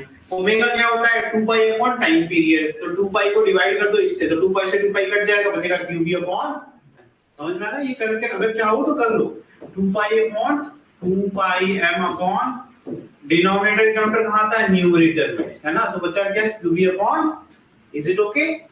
आगे तो टाइम पीरियड निकाल लिया, फ्रीक्वेंसी निकाल लिया, एंगुलर स्पीड निकाल लिया, या फिर एंगुलर फ्रीक्वेंसी कह लो, फिर आगे देखिए इंडिपेंडेंट ऑफ स्पीड v। हमने ये पाया हर फॉर्मूले में कि जो स्पीड है उसके इंडिपेंडेंट है ये सारे के सारे, इससे फर्क नहीं पड़ता तुमने अलग अलग स्पीड डालोगे तो, लेकिन इनकी वैल्यूज डिपेंड करती है चार्ज, मैग्नेटिक फील्ड और मास, इस तरीके के वेरिएबल्स पर। समझ में आ रहा है, तो इससे आपका वैल्यूज बदलेगा ना कि स्पीड से बदलेगा। ये क्या है बताओ, ये तो बड़ा फेमस है, कहते हैं ना कि नॉर्दर्न हेमिस्फीयर पे जाना है, देखना है हमको, कलरफुल है ना, लाइट्स कैसे आती है, तो अब इसके बारे में समझते हैं पूरा, ठीक है। तो पहली बात तो सन पे क्या होता है, फिजन होता है या फ्यूजन होता है, फ्यूजन होता है, बहुत हाई टेम्परेचर पे होने वाला न्यूक्लियर रिएक्शन, तो फ्यूजन कहते हैं, पढ़ोगे एटम्स न्यूक्लियर चैप्टर में बताएंगे। तो इसमें क्या होता है ना, यहाँ पर हमेशा क्या होता है, एमिट होता है because of nuclear reaction in the sun, solar flare या फिर सोलर स्टॉर्म वहां से हमेशा क्या होते हैं, ट्रैवल करते हैं टुवर्ड्स द जो हमारा सोलर सिस्टम है, प्लैनेट्स, ठीक है, अर्थ की तरफ भी आ रहा है। Containing high energy charge particles approaches towards अर्थ, तो जो एमिशन होता है ना उसमें सिर्फ एनर्जी ही नहीं होती, उसमें चार्ज भी होता है, ठीक है। अब वो हाईली चार्ज एनर्जी के साथ आ रहा है हमारी तरफ, ठीक है। तो अब ध्यान से देखना, particle approaches towards earth now because of the shape of earth, ये दिख रहा है ना, ओवल शेप। फिर कह रहे हैं the field the charged particle gets accumulated onto the poles, poles पे क्या हो जाते हैं, इकट्ठे हो जाते हैं, accumulate होने का मतलब, है ना। the electron from the atmospheric gases get excited by gaining the energy from these charged particle, in charge particle से एनर्जी गेन करने से जो एटमॉस्फेरिक गैसेस है वो क्या हो जाती है, एक्साइटेड हो जाती हैं, and because of this process of gaining and losing energy they emit light of different colours. तो क्या होगा, ये जो एनर्जी गेन और लूज कर रहे हैं इसी से कलरफुल क्या लाइट वो इमिट करते हैं। और earth magnetic field act as a shield to protect us from the wrath of solar storm. This magnetic field around the earth is also known as magnetosphere. समझ में आ रहा है कि कितनी इंपॉर्टेंट है ये। एक और चीज एक बार और देख लो कि अगर देखोगे तो यहीं पर ही तो वो जगह है जहां पर आपकी मैग्नेटिक फील्ड डेंसिटी कम हो रही है ना, तो जहां पर आपकी इकट्ठे हो सकते हैं सारे के सारे, बाकी जगह तो आप दिख रहे हो ना, ये रिंग की तरह, ये प्रोटेक्टिव रिंग की तरह काम कर रहा है। तो इस तरीके से यहाँ पर आपको समझ में आता है कि ये जो कोई स्पेशल जो आपको यहाँ कोई जादू नहीं हो रहा है, this is totally science based phenomenon, ठीक है, जहां पर आपने अभी जो सीखा उसी चीज को हमने यहाँ पर एक्सप्लेन किया, ठीक है। चलिए बस बता दिए जागरूकता के लिए, ऐसा कुछ सिलेबस में नहीं है कि हमसे कुछ पूछेगा, बता दिया, ठीक है। आगे देखिए भाई, अब यहाँ पर टाइम स्पेंड इन क्वेश्चन इसमें आता है कि कितना समय तक अगर एंटर करेगा इस एंड से अगले एंड में, कितना समय वो बिताएगा हमारे मैग्नेटिक फील्ड के अंदर, उसके बाद उससे वो बाहर निकल जाएगा। तो अगर टाइम स्पेंड इन मैग्नेटिक फील्ड एक क्वेश्चन इसमें आ गया, तो अगर ओमेगा एक कांस्टेंट है, एंगुलर डिस्प्लेसमेंट क्या हो जाएगा, ओमेगा इनटू टी। अब तुम्हें याद नहीं होगा, angular speed is equal to angular displacement. देखो कितने 11 के बेसिक टॉपिक्स यहाँ पर लग रहे हैं, अपॉन टाइम टेकिंग, ये फॉर्मूला होता था, ये थीटा होता था, है ना, टाइम टेकिंग, ये हो गया, समझ में आ रहा है। तो अब भैया अगर हमें थीटा निकालना है तो क्या हो जाएगा, ओमेगा इनटू टी होगा कि नहीं होगा, तो यही तो लिखा हुआ है, ठीक। अब यहाँ पे पहले एंगल निकाल लेते कितना यहाँ पर हो रहा है। तो पहली बात तो ये देखो, अगर यहाँ पर हम इंटर कराना कितने से, थीटा से, पहले एंगल ये सारे बेसिक्स पढ़ लो यार, है ना।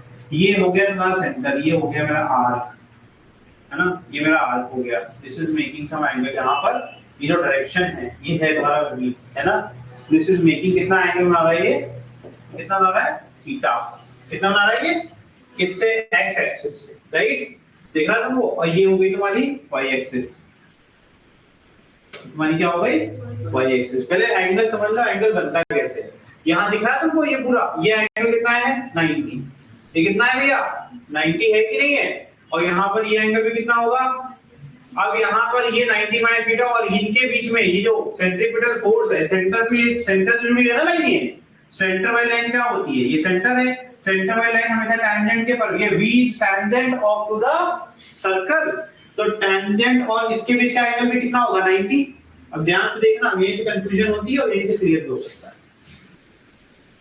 तो ये तुम्हारा टोटल जो यहाँ का एंगल है दैट इज योर 90 माइनस, ठीक है, क्योंकि ये वाले एंगल आपके, ये आपका y एक्सिस हो गया और ये आपका x एक्सिस हो गया, मैंने एरो बना दिया। ये v और ये तुम्हारा फोर्स वाला v, ये भी 90 है, तो 90 में से 90 में से कट जाएगा तो बचेगा कितना मेरे भाई, समझ में आ रहा है।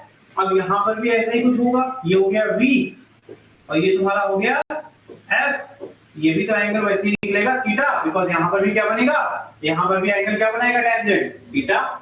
सेम प्रोसेस है कि नहीं है, तो हम ये दोबारा निकालेंगे क्या, तो समझ में आएगी थीटा। तो ये कितना बचा भाई, ये एंगल कितना बचा, ट्रायंगल का प्रॉपर्टी होता है तीनों एंगल का सम 180, तीनों एंगल का सम 180, तो क्या हो जाएगा, अगर मुझे इसका एंगल निकालना होगा तो 180 माइनस 2 थीटा हुआ कि नहीं हुआ, तो पाई माइनस 2 थीटा हुआ कि नहीं हुआ, बताओ भैया, समझ में आ रहा है कि नहीं। तो ये हो गया, और जिसको अभी भी समझ नहीं आ रहा है तो ये एक्स एक्सिस को मैं दोबारा से बना देता हूं, ठीक है, ये रही तुम्हारी एक्स एक्सिस, ये रहा तुम्हारा थीटा, फिर से कर लो, फिर से ये वाला क्या हो जाएगा बताओ, फिर से हम ये वाला एंगल बनाएंगे एक्स एक्सिस, ये 90 माइनस थीटा, इतना टाइम क्यों वेस्ट करना, गेटिंग, तो ये इतना आसान है बेटा, ठीक है।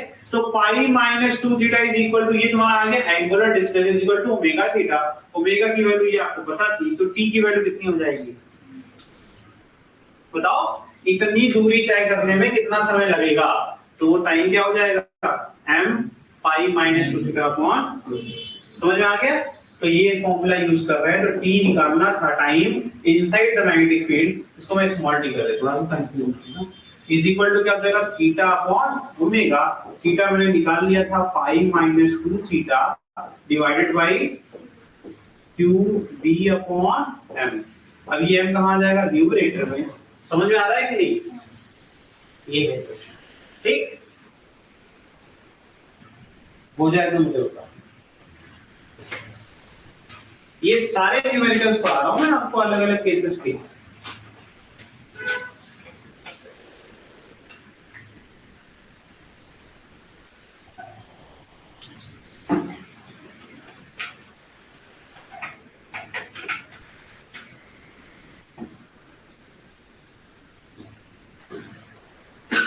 चलिए आगे बढ़े।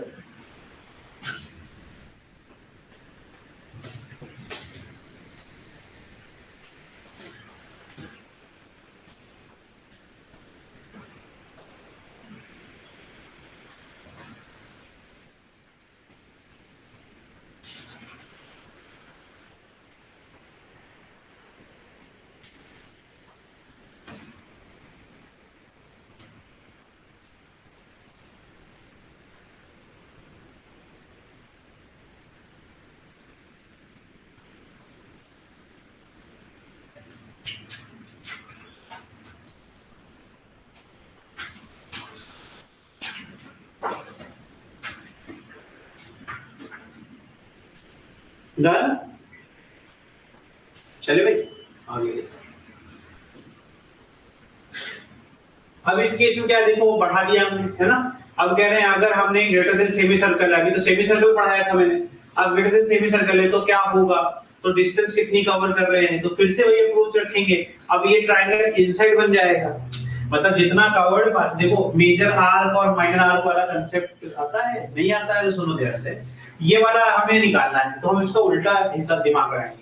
हम कह रहे हैं कि काम नहीं करते, हम जो रिमेनिंग है वो निकाल लेते हैं और फिर बाकी वाले से माइनस कर देंगे तो भी मिल जाएगा, ठीक है। तो यहाँ पर देखो, अब ट्रायंगल इधर बना दिया, सेम वही एंगल थीटा आएगा कि नहीं आएगा, फिर से वही एक्टिविटी करनी पड़ेगी, है ना। थीटा आ रहा है, ये कितना आ गया पाई माइनस 2 थीटा, तो रिमेनिंग कितना बचा पाई प्लस 2 थीटा, क्या बचेगा पाई प्लस 2 थीटा। नहीं जिसको आता 360 में से कर लेना यार है, 2 पाई करके करोगे टाइम वेस्ट करोगे, मतलब है नहीं, मैं कर देना थोड़ा दोस्ती बोलो, 2 पाई माइनस 2 थीटा, है ना। अब ये जाएगा pi plus, is it okay. तो ये हो गया तुम्हारा बेटा एंगुलर, ये भी थीटा हो गया, ये भी थीटा हो गया, एंगुलर डिस्प्लेसमेंट। ये हो गया बेटा आपका एंगुलर। इतनी हमें डिस्प्लेसमेंट कवर करनी है, ठीक। हमें निकालना है फिर से वही टी, ओमेगा कांस्टेंट है, ठीक है, ओमेगा तो क्यू बी अपॉन एम है। तो नया फॉर्मूला क्या हो जाएगा, यानी कोई भी न्यूमेरिकल हम सॉल्व कर सकते हैं एग्जाम में आएगा तो, ठीक है। समझ में आ रहा है, डिपेंडिंग अपॉन कि हमें ये थीटा पता है। तो हमें पता है सेमी सर्कल तक पाई माइनस वाला फॉर्मूला चलेगा और सेमी सर्कल के बाद पाई प्लस वाला फॉर्मूला चलेगा, ठीक है। तो ये हो गया। आगे देखिए, angle eight which the charge particle exit. अब यहां कह रहे हैं कि जिस एंगल पर वो निकल जाएगा हमारे फील्ड से, है ना, तो वो वाला जरा बताओ। तो फिर से एक नया एंगल बना देता हूं, देखो ध्यान से, ये भी क्वेश्चन है, समझ लो तरीके से, है ना। तो अब हम कह रहे हैं कि किस एंगल से यहां से इंटर किया, हॉरिजॉन्टली वो इंटर कर रहा है, किस एंगल पर वो एग्जिट करेगा। तो ध्यान दीजिएगा, यहां पर ये एंगल बन रहा है। तो पहले तो अगर हम ट्रायंगल पहचानिए, दिस इज माय ट्रायंगल, हमने एक मान लिया this point C is the point जहां पर वो एग्जिट मारेगा, ठीक है। अब यहां से हमने जो दी, ये हो गया मेरा रेडियस, ये हो गया हमारा, यहाँ पर एंगल कितना हो गया, थीटा। तो कितना हो जाएगा 90 माइनस थीटा। फिर से वही वाली बात यहाँ बचेगा क्या, ये लाइन क्या है, इसके परपेंडिकुलर, ये अगर 90 माइनस थीटा थीटा जाएगा थीटा, फिर से वही पूरी कहानी, फिर से 90 माइनस थीटा, फिर से थीटा। तो ये देखो ध्यान से, फिर से sine of theta is equal to D upon, मतलब डी क्या होता है, हाइपोटेनस अपॉन, बताओ, हाइपोटेनस होता है ना, पीबीबी अपॉन एचएचबी, परपेंडिकुलर अपॉन हाइपोटेनस। तो इसके सामने, थीटा के सामने वाली साइड कौन सी, ये, तो परपेंडिकुलर अपॉन हाइपोटेनस, ठीक है। तो यहां आ जाएगा तुम्हारा क्या, डी अपॉन आर। डी क्या होगी, हमेशा width of the magnetic field. तो ये इस तरीके से करके हम निकाल सकते हैं, sine theta is equal to this हो गया, theta is equal to sine inverse of D upon, ये आसानी से निकल जाएगा एग्जाम में, गड़बड़ नहीं। अब हम समराइज करेंगे कि जो हमने पढ़ा, ठीक।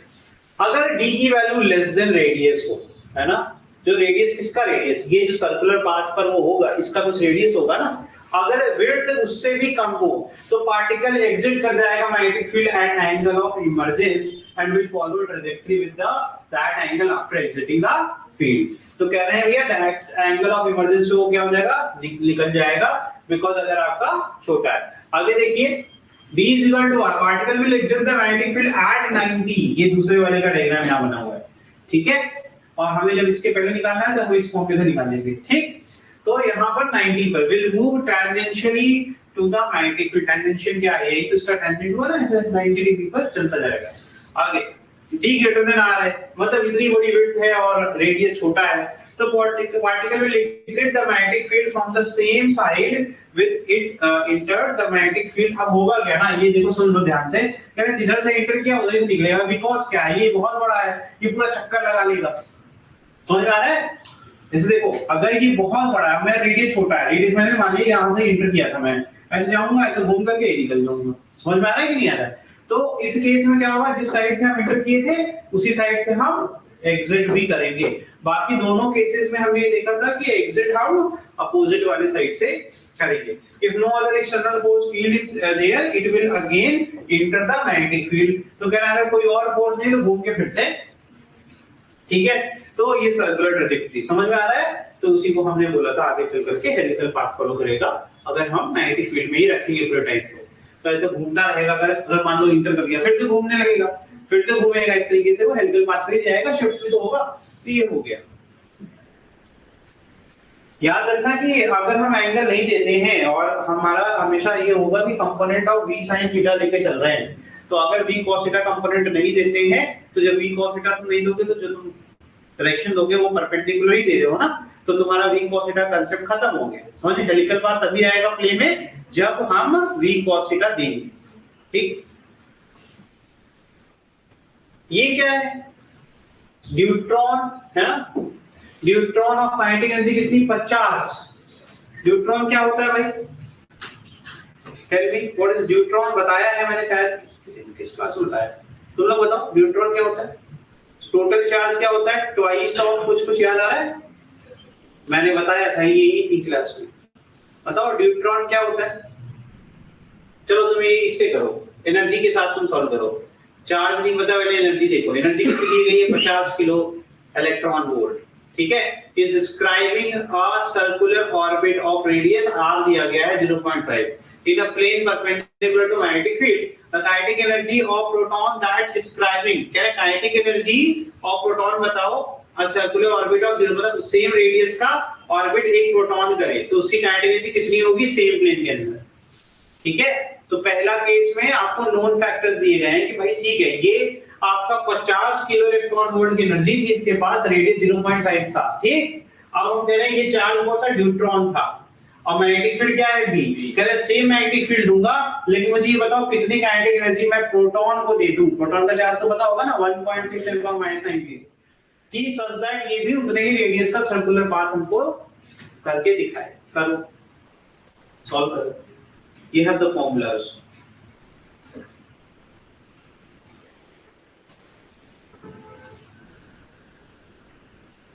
याद नहीं आया, ट्वाइस ऑफ क्या, ट्वाइस ऑफ प्रोटॉन।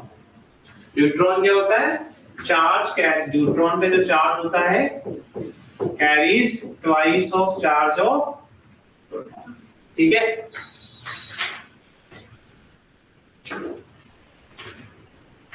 अरे सॉरी मास की, मास ऑफ, ये कहता है मास ऑफ प्रोटॉन, चार्ज दोनों का सेम रहेगा, twice of mass of proton. Charge of QD is equal to, charge same रहता है मास डबल हो जाता है। ठीक है,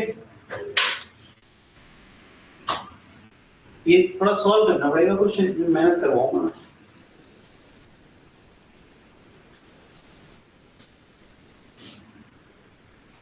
हमें KD दी गई है तो हमें कुछ रेशियो वाला कंसेप्ट यूज करना पड़ेगा सो दैट हम निकाल सकें।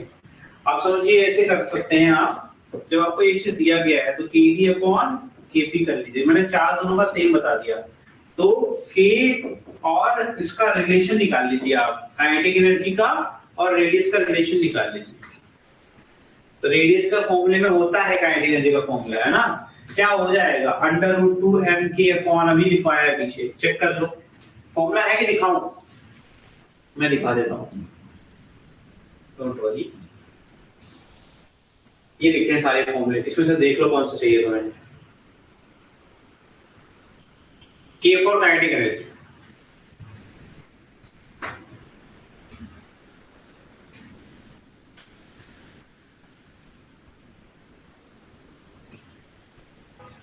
देख लिया, ये फॉर्मूला यूज करके। ठीक है, √2mk अपॉन QB। मैं सॉल्व कर रहा हूँ फटाफट करके खत्म कर रहा हूँ, और आसान क्वेश्चन है, इतना भी कठिन नहीं है कि हम 2-3 दिन लगाएं।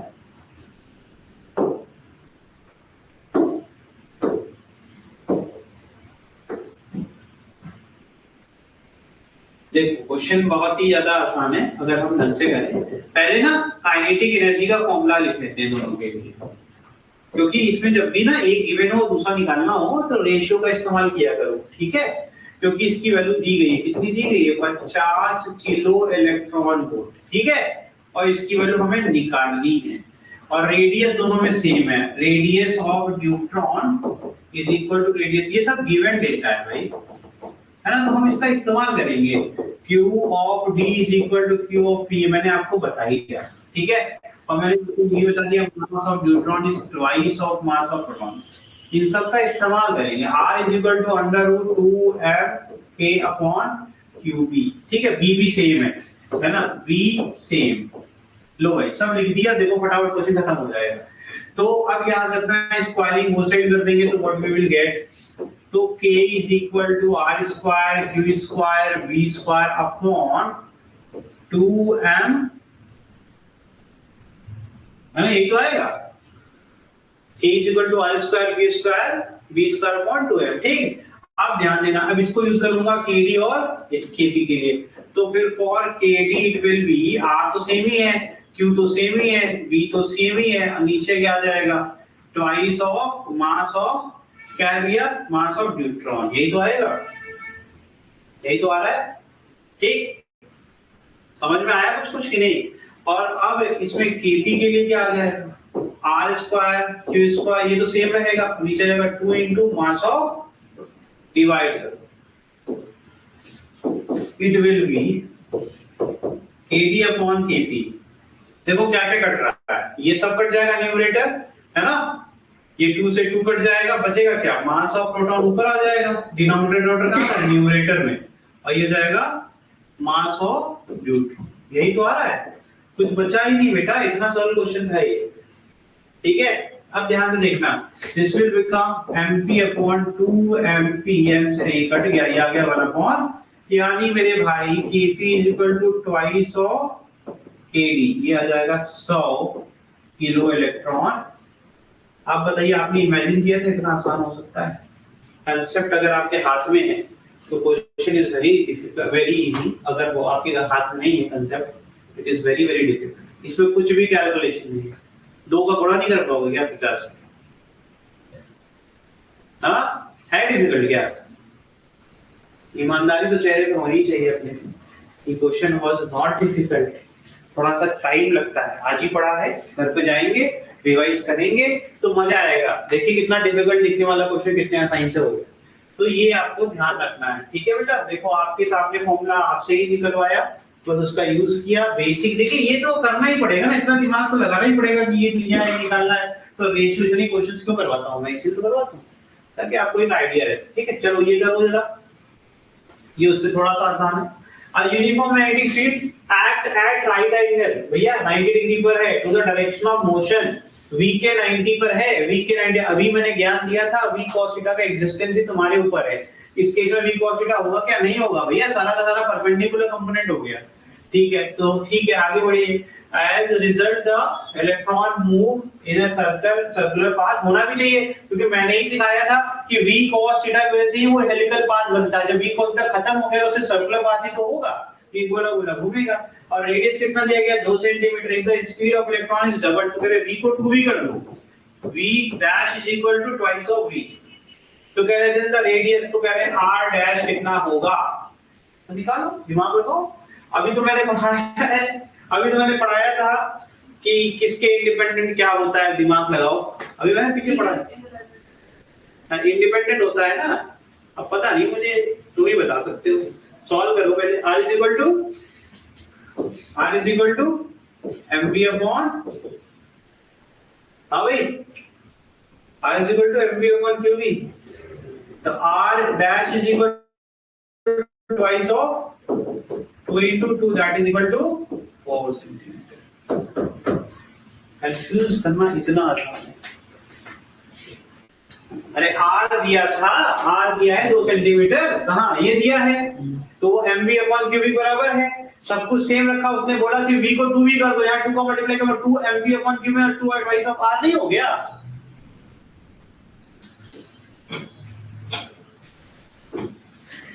लग रहा है कि मैं ही पढ़ता हूं, ऐसा लग, देखो मेरी बात समझो कि जब ये आप लोग ये जो बहुत डिफिकल्ट क्वेश्चन है वो एक्चुअली सिर्फ लैक ऑफ कंसेप्ट है।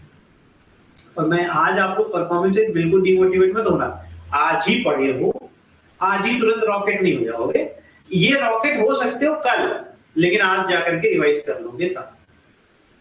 ये क्वेश्चंस आसान नहीं है, थोड़ा सा हल्के में मत ले लेना, मैं कर रहा हूं तो इसलिए ऐसा लग सकता है, लेकिन इतना आसान हो सकता है आपके लिए। आपकी नोट्स की ताकत इतनी है कि आप आराम से इसको लेकर के कर सकते हैं। A charge moving with velocity v in x direction, direction of v क्या है भाई, I है ना, this is v।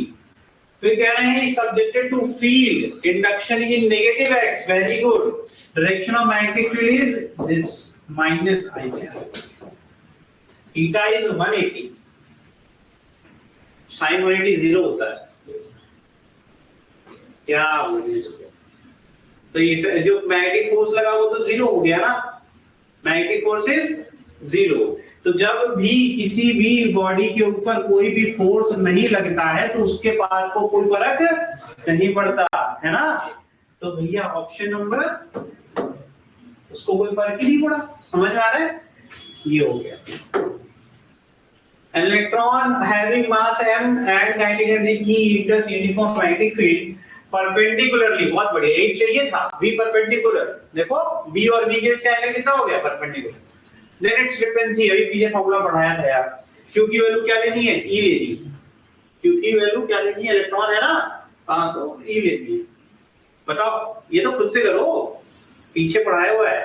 F frequency is 1 upon time period. देख के ही कर दो solve. T is equal to 2 pi m upon QB. T is equal to 2 pi m upon QB. तो इसमें क्या हो जाएगा? QB upon 2 pi m. Q की वैल्यू क्या है?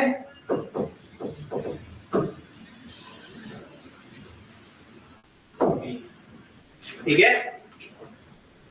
ठीक है? पढ़ना पड़ेगा बेटा घर जाके, ऐसे पढ़ना आएगा। ये करो, क्वेश्चन ही क्वेश्चन है। Particle of mass m, charge कितना है q, काइनेटिक एनर्जी कितनी है t, काइनेटिक एनर्जी t दे दी इसने। इंटर से transverse uniform magnetic field, transverse का होता है, ट्रांसवर्स का मतलब होता है परपेंडिकुलर, याद रखना ये सब शब्द हैं। ट्रांसवर्स में परपेंडिकुलर यानी अच्छी बात है ना।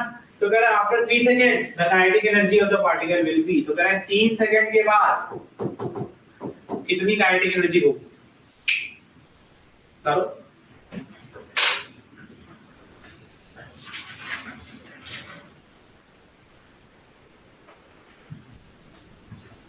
अरे ये क्वेश्चन में वर्क पढ़ाया था, वर्क में v final is equal to v initial, change होगी क्या?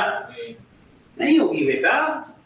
ये सब तो ऐसे दोनों को लगते हैं सॉल्व करने वाले क्वेश्चन है। ये सब याद करने वाली चीज है कि जब भी हमारा कोई भी चार्ज पार्टिकल परपेंडिकुलर इंटर करेगा तो उसका जो ये v होगा ये हो जाएगा कांस्टेंट। काइनेटिक एनर्जी का फॉर्मूले में आता है हाफ mv²। जब v बदलेगा ही नहीं तो काइनेटिक एनर्जी कैसे बदल दोगे? तो समझिए। चलो ये यहाँ पर खत्म हो गया।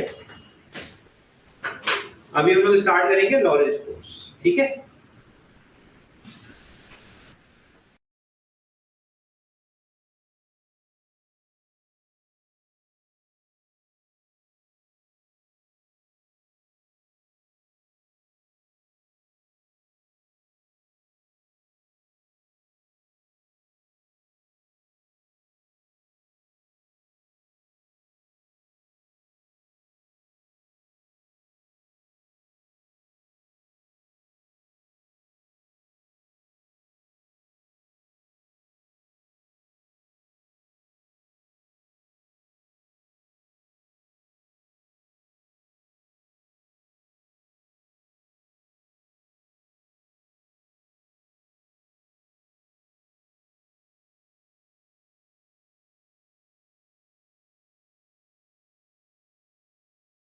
तो अभी जो मैं बात कर रहा था हेलिकल पाथ की, अब वो आपको देखने को मिलेगा।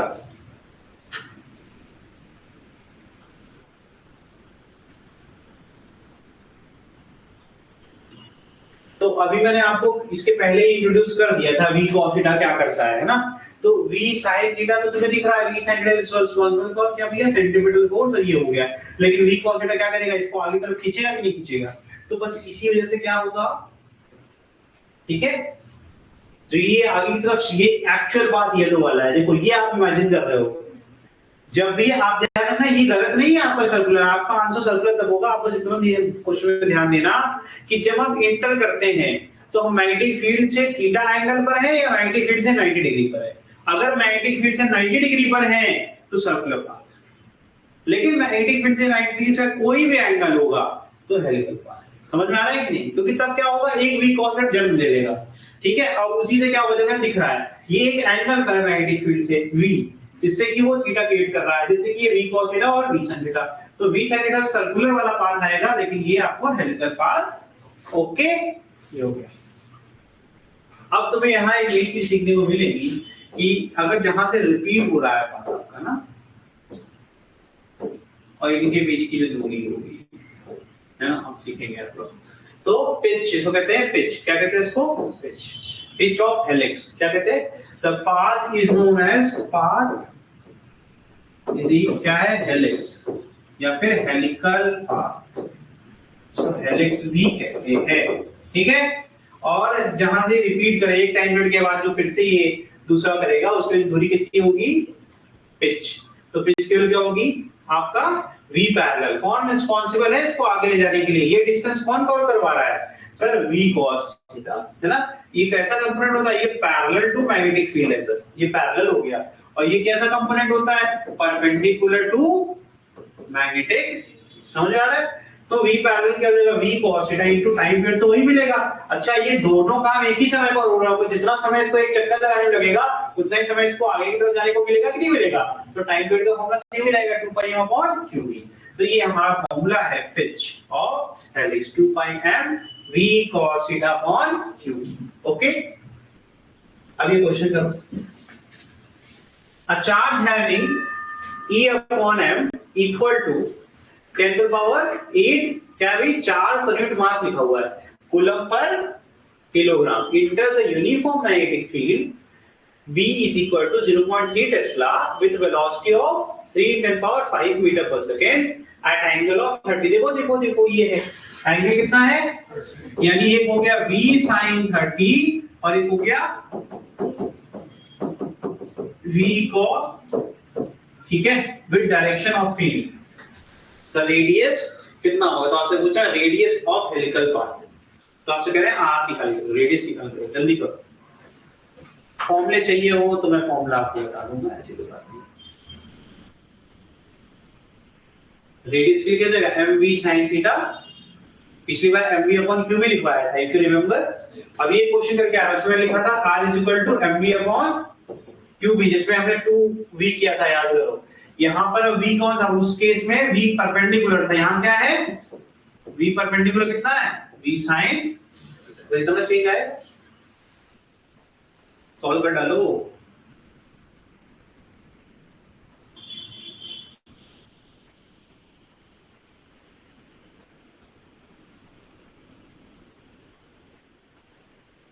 sin 30 क्या होगा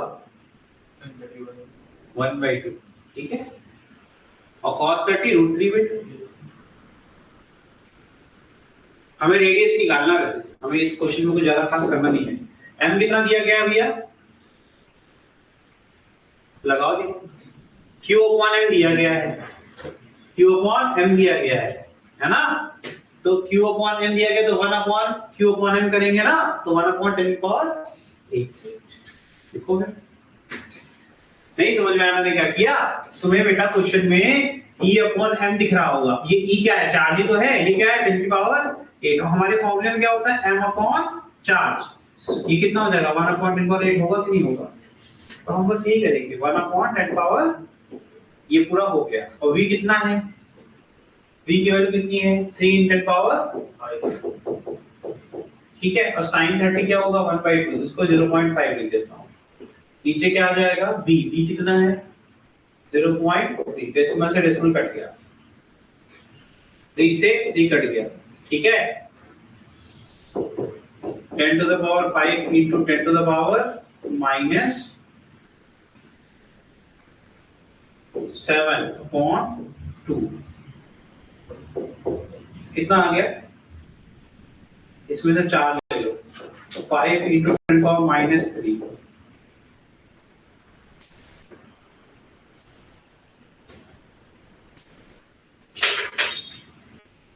और 5 into 10 to the power minus 2 क्या हो जाएगा, देखो 5 अपॉन 10 हो जाएगा 0.5 और 10 पावर माइनस 2 हो जाएगा सेंटीमीटर, है ना, ये मीटर में क्या हो जाएगा 0.5। आंसर कौन सा आ गया, मैंने ऑप्शन देख करके अपना आंसर बदल दिया, ठीक है, आंसर इज 0.5 सेंटीमीटर। देखो इन चैप्टर्स में ना क्वेश्चन से ही तुम्हें थोड़ा बहुत समझ में आएगा, अगर क्वेश्चंस नहीं करोगे ना तो ये कितना भी थ्योरी पढ़ लोगे समझ में आना कुछ नहीं है, तो घर पे जाकर के क्वेश्चंस को अच्छे से कर लेना। आगे बढ़े, ये करो, ये मैं ठीक कर देता हूँ, ये मुझसे मिस हो गया, मैं सब कुछ ठीक कर दिया था, ठीक है, ये लिखा हुआ 3i कैप प्लस 4j। अगला जो टॉपिक स्टार्ट करेंगे हम लोग that will be Lorentz force. ये क्वेश्चन करने के बाद अगर टाइम बचेगा विल स्टार्ट लॉरेंज फोर्स, इसमें टाइम आपको दूंगा, ये थोड़ा लेंथी क्वेश्चन है।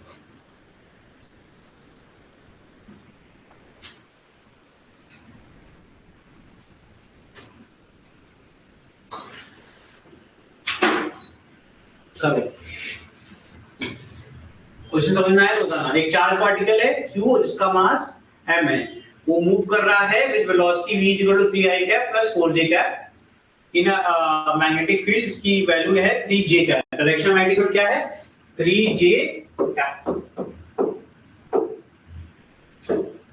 ये तुम्हारा 3j कैप, यहां लिख दो 3j cap. v equal to क्या है 3j कैप।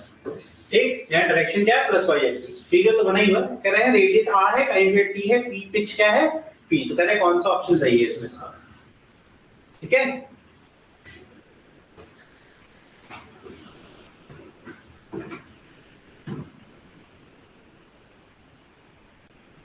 अब यहां तुम लोगों को ना थोड़ी चालाकी करनी है, सॉल्व कुछ नहीं करना। v sin थीटा कितना है, v sin थीटा कितना दिया गया 4 दिया गया है, 4 दिया गया है ना, 3 दिया गया है 4 ना।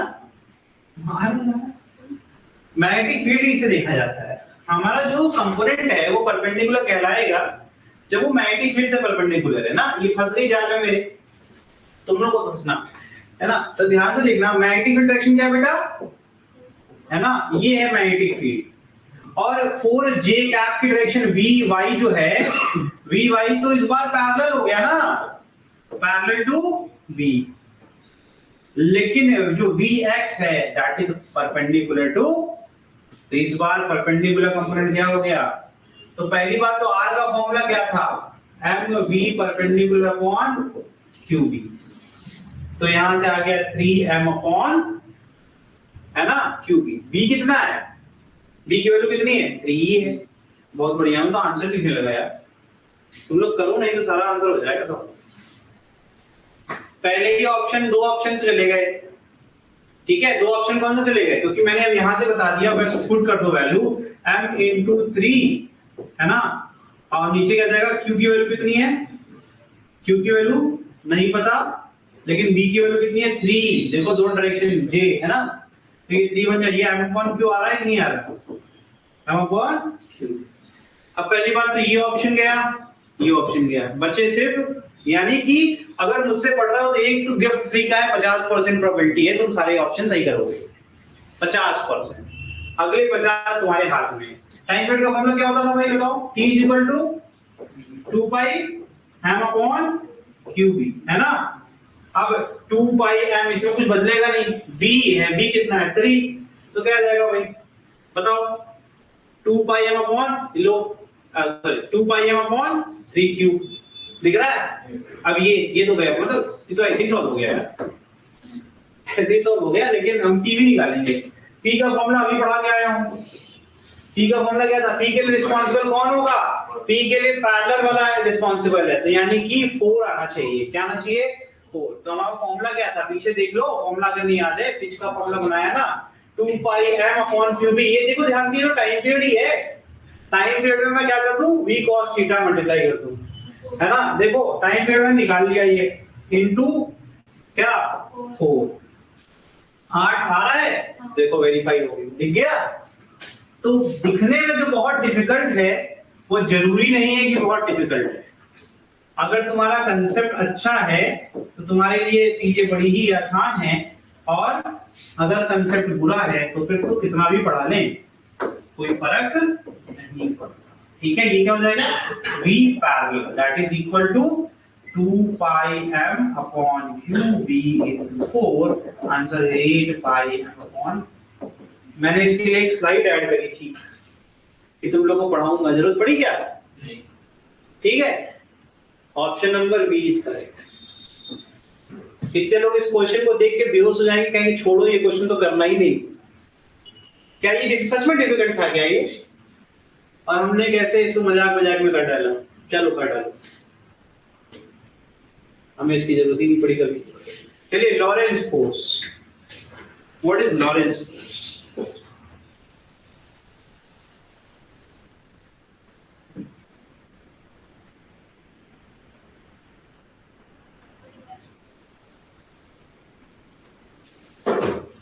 तो it is a force on electrically charge particle due to electromagnetic field. देखो इसमें इलेक्ट्रो ऐड हो गया है, यानी अब इलेक्ट्रोस्टैटिक को याद करने का समय आ गया, बहुत खेल लिया मैग्नेटिक। अब जो भी तुम्हारा चार्ज है उसके ऊपर दो लोग अप्लाई हो रहे हैं, एक तो इलेक्ट्रिक फील्ड अप्लाई हो रही है और एक यानी इलेक्ट्रिक फील्ड और मैग्नेटिक फील्ड का जो कहते हैं ना कि मिलन जो होगा उससे क्या मिलेगा, इलेक्ट्रोमैग्नेटिक फील्ड। समझ में आ रहा है?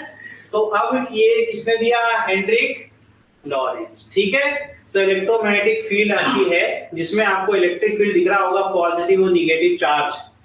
दिस इज कैपेसिटर, दो प्लेट्स हैं, पॉजिटिव से नेगेटिव इलेक्ट्रिक फील्ड है, और इस इलेक्ट्रिक फील्ड के परपेंडिकुलर क्या लग रही है, मैग्नेटिक फील्ड। क्रॉस का मतलब हुआ मेरे भाई अंदर की तरफ, यानी कि अब ये दो लाइनें हैं, एक ये और इन दोनों को झेल रहा है कौन बेचारा, एक चार्ज। तो उस चार्ज पे लगने वाला टोटल फोर्स क्या होगा, एक हो जाएगा आपका QE और एक आपने QVB साइन थीटा पड़ा। समझ में आया? तो किसी भी चार्ज को प्लेस करेंगे ऐसे सिनेरियो में, तो अगर ये पॉजिटिव चार्ज है तो इट विल एक्सपीरियंस रिपल्शन। अरे भाई इलेक्ट्रिक फील्ड डायरेक्शन में ही पॉजिटिव चार्ज पर लगता है फोर्स, तो Fe दिखा। ठीक, और अगर इसका जो डायरेक्शन ऑफ मोशन है वो ये है, ये परपेंडिकुलर होना चाहिए किसके, हमारे, यानी कि अगर देखा जाए, अच्छा नहीं देख रहा हूं तुम लोगों के चेहरे दिख लग रहा है कुछ नहीं यार। ये प्लेन, ये प्लेन में कोई भी एक लाइन बना लो, ये लाइन बना लो, एक लाइन ये बना लो, एक लाइन ये बना लो, एक लाइन। अब मुझे बताओ इस प्लेन की ये पेन जो रखा हूं मैं परपेंडिकुलर है कि नहीं है? तो यानी ये कोई भी लाइन बना दूंगा, वो जितनी भी लाइनें मैंने बनाई सबके परपेंडिकुलर होगा कि नहीं होगा? हाँ भाई, याद रखना कोई भी जो एक एक्सिस होती है ना वो पूरे पूरे प्लेन के परपेंडिकुलर होती है। समझ में आ रहा है? वो किसी एक लाइन के लिए नहीं होती परपेंडिकुलर। ये बहुत पढ़ाया भी है, लेकिन फिर भी आज पढ़ाया, क्यों पढ़ाना पड़ा, क्योंकि तुम लोग का चेहरा देख रहा था मैं, ये जो मैग्नेटिक फील्ड है इस पूरे प्लेन के ही परपेंडिकुलर है। मैग्नेटिक फील्ड ऐसे अंदर जा रही है तो पूरे पूरे इस स्क्रीन के अंदर जा रही होगी, किसी एक जगह जाएगी।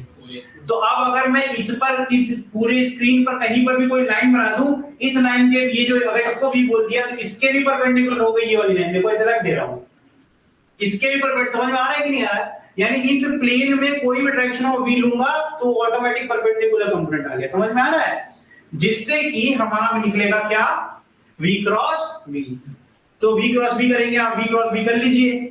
समझ में आ रहा है कि नहीं आ रहा है? तो ये देखिए करके दिखा रहा हूं, v क्रॉस v करूंगा तो स्क्रू जा रहा है कि नहीं जा रहा है? तो इस तरीके से हमने निकाला मैग्नेटिक फोर्स, और इन दोनों का जो वेक्टर सम होगा वो कहलाएगा लॉरेंज फोर्स। तो what is Lorentz force? This is a vector sum of electric force and magnetic. समझ में आ रहा है? तो ये हो गया QE और ये QV क्रॉस V। इन दोनों का जो हम वेक्टर सम करेंगे तो हमें जो आंसर मिलेगा that will be our Lorentz force. समझ में आ गया? It is also called as electromagnetic force. समझ में आया? ठीक। अगर Q रेस्ट पर है तो Q रेस्ट पर है तो वो क्या करेगा भाई, आपका इलेक्ट्रिक फील्ड उसको एक्सेलरेट कर देगा। एक्सेलरेट करेगा तो Q मोशन में आ जाएगा, जैसे ही मोशन में आ जाएगा तो उसके ऊपर मैग्नेटिक फील्ड लग जाएगा, क्योंकि रेस्ट पर उस पर मैग्नेटिक फील्ड नहीं लगती। लेकिन जब वो मोशन में आ जाता है तो फिर उसके बाद उसपे मैग्नेटिक फील्ड लगती है। तो ये हो गया, ये एक्सेलरेशन कितना आएगा, तो QE अपॉन m कर दिया। न्यूटन सेकंड लॉ यूज कर रहे हैं, F = ma। ठीक है, तो यहां से ये आ गया। तो अगर हमें फर्स्ट इक्वेशन ऑफ मोशन याद है, v = u + at, तो आपको पता है डायरेक्शन ऑफ मोशन जो होगा चार्ज का, और डायरेक्शन ऑफ इलेक्ट्रिक जो फील्ड लगा रही है फोर्स उसी के डायरेक्शन में होगा। तो ये जाएगा, देखो इनिशियली वो रेस्ट पर था तो v = कितना आ जाएगा, ax * t, या फिर v = QE upon m * t। समझ में आ रहा है? ये हो गया। आगे देखिए, तो जैसे ही हम यहाँ पर आएगा, मोशन में आएगा, अब उस पे लगने लगेगा क्या, मैग्नेटिक फोर्स। तो जब रेस्ट पर था, जब वो रेस्ट पर था तब मैग्नेटिक फोर्स क्या हो जाएगा, 0। समझ में आ रहा है? और जब वो मोशन में आएगा तब फिर उसके बाद उस पे लगेगा। तो F1 0 है तो लॉरेंस फोर्स जब चार्ज एट रेस्ट है तो कितना होगा, QE के बराबर, क्योंकि जितना भी दो लोग मिलके बना रहे थे, एक आदमी धोखा दे दे तो जो बचेगा उसी की तो चलेगी। समझ में आ रहा है कि नहीं? तो Lorentz force when charge at rest को आप क्या कहेंगे कि जो इलेक्ट्रिक फील्ड जो भी फोर्स लगाएगी वही हमारा लॉरेंस फोर्स रहेगा। तो Lorentz force case by case पढ़ना है। फिर जब मोशन करने लगे parallel to both E and B, कह रहे हैं कि भैया इलेक्ट्रिक फील्ड उसी डायरेक्शन में जिस डायरेक्शन में आपका मैग्नेटिक फील्ड है, और चार्ज भी उसी के पर पैरेलल हो जाए, किसके पहले, मैग्नेटिक फील्ड और इलेक्ट्रिक फील्ड। तो पहली बात तो मैग्नेटिक फील्ड के पैरेलल हो गए तो तुम्हारा FM तो खत्म, क्योंकि आपको याद है कि हमें हमेशा मेक श्योर करना पड़ता था कि जो V है वो परपेंडिकुलर हो, तभी तो लगेगा QVB sin थीटा, है ना। तो यहाँ पर मैग्नेटिक फोर्स तो गया, लेकिन इलेक्ट्रिक फील्ड तो चाहता ही है कि तुम मेरे साथ चलो। तो इसमें फिर से सेम कहानी चलेगी, पहले से मोशन में था इसलिए U 0 नहीं है, ठीक है, सब कुछ सेम आएगा, ax सेम आएगा, लेकिन v में v नॉट ऐड हो जाएगा क्योंकि तो मोशन में थे ना, तो ये जाएगा v not plus qe upon m into t। आगे देखिए, फिर इसी को आगे बढ़ाएंगे, fm में क्या हो जाएगा v क्रॉस v। अब इनके बीच का एंगल क्या है, बिकॉज़ थीटा इज 0, तो sine of 0 is equal to 0, तो fm क्या हो गया फिर से 0। तो फिर से लॉरेंस फोर्स कितना हो गया भाई, वो आ गया आपका वापस से fe, इसके ही बराबर। अब इसकी वैल्यू आप यहां से भागे पुट कर लो, ठीक है, तो ये हो गया तुम्हारा। तो fm क्या है, तो q moves in straight line, तो ऐसे केस में क्या होगा, q स्ट्रेट लाइन मोशन करेगा और वो डायरेक्शन ऑफ इलेक्ट्रिक फील्ड में करेगा और उसका एक्सीलरेशन ax के बराबर होगा। समझ में आया तो प्लीज बता देना, मैं रुक जाऊंगा, ठीक है। यहां तक कोई दिक्कत हुई क्या, मैं काफी तेज पढ़ा रहा हूं, ऐसे कोई दिक्कत हो प्लीज बताना मुझे, ठीक है। आगे बढ़ जाऊं, चलो नेक्स्ट। तो यहां पर समझ में आ गया, Lorentz force will be equal to क्या हो जाएगा, है ना, जो भी वैल्यू होगी ऐसे की उसी के बराबर। अब लास्ट है, ये पढ़ लो फिर छोड़ देंगे, ठीक है, यही छोड़ देंगे। तो नेक्स्ट क्या है हमारा 1.3 केस में, इसमें क्या कर रहे हैं हम लोग एक एंगल पर, यानी q is moving perpendicular to both, अब e और b के परपेंडिकुलर। तो यहाँ तो बड़ी प्रॉब्लम है, यहाँ देखिए QE FE क्या हो जाएगा, ये तो QE के बराबर होगा, ठीक है, और AX तो ये फिर से वही वाला फॉर्मूला, VX में क्या हो जाएगा, UX तो 0 था और AX into T, तो VX क्या आ गया, QE upon M into T। अब इसके पास इनिशियली नहीं था इस डायरेक्शन में, इलेक्ट्रिकल डायरेक्शन में कोई भी आपका कंपोनेंट, लेकिन इसने क्रिएट कर दिया। मैं फिर समझा दे रहा हूं, ये वाला केस बड़ी इंपॉर्टेंट है। इलेक्ट्रिक फील्ड मान लो ये, दिस इज इलेक्ट्रिक फील्ड, ठीक है, और हम कहां जा रहे हैं, हम ऐसे जा रहे हैं, इनिशियली मेरे पास ये है, ठीक है, इनिशियली हमारे पास यहां पर, इसको u क्यों ना कर दूं मैं, है ना, इसको u कर दो, है ना, और हमारे पास ux क्या है 0। जैसे ही इंटर करेंगे, ये इलेक्ट्रिक फील्ड का रीजन है, ठीक है, यहां जैसे इंटर करेंगे अब हमारे पास ऑलरेडी एक vy होगा, है ना, समझ में आ रहा है। लेकिन अब यहां पर due to electric field force हमारे पास एक नई चीज आ जाएगी, दैट इज vx, समझ में आ रहा है। तो यहां से अब हम स्ट्रेट लाइन मोशन नहीं कर पाएंगे, तो यहां पर ये जो दिखा रहा हूं मैं तुम्हें, मैं दिखा रहा हूं कि इलेक्ट्रिक फील्ड की वजह से क्या होगा, इलेक्ट्रिक फील्ड के डायरेक्शन में भी एक आपकी कंपोनेंट ऑफ स्पीड या वेलोसिटी आ जाएगी, जिससे कि अब तुम्हारे पास दो कंपोनेंट हैं और यहां से जो पाथ होगा कैसा होगा बताओ, हेलिकल पाथ, है ना, डिपेंडिंग अपॉन कि दोनों का कितना कितना इसमें कहते हैं इनपुट है। नहीं आ रहा क्या समझ में, ठीक है। आगे देखिए, तो यहां से Vx हो गया, अब यहाँ पे क्या आ गया, अब इसको ध्यान दीजिएगा, यहाँ पे इसकी बल्ले बल्ले हो गई, क्यों, क्योंकि ये लोग कब से इंतजार कर रहा था कि कब V हमसे परपेंडिकुलर हो, तो V परपेंडिकुलर हुआ तो ये QV क्या, QV भी sin 90, ये तो मैक्सिमम हो गया, तो FM क्या हो गया, मैक्सिमम। समझ में आ रहा है कि नहीं।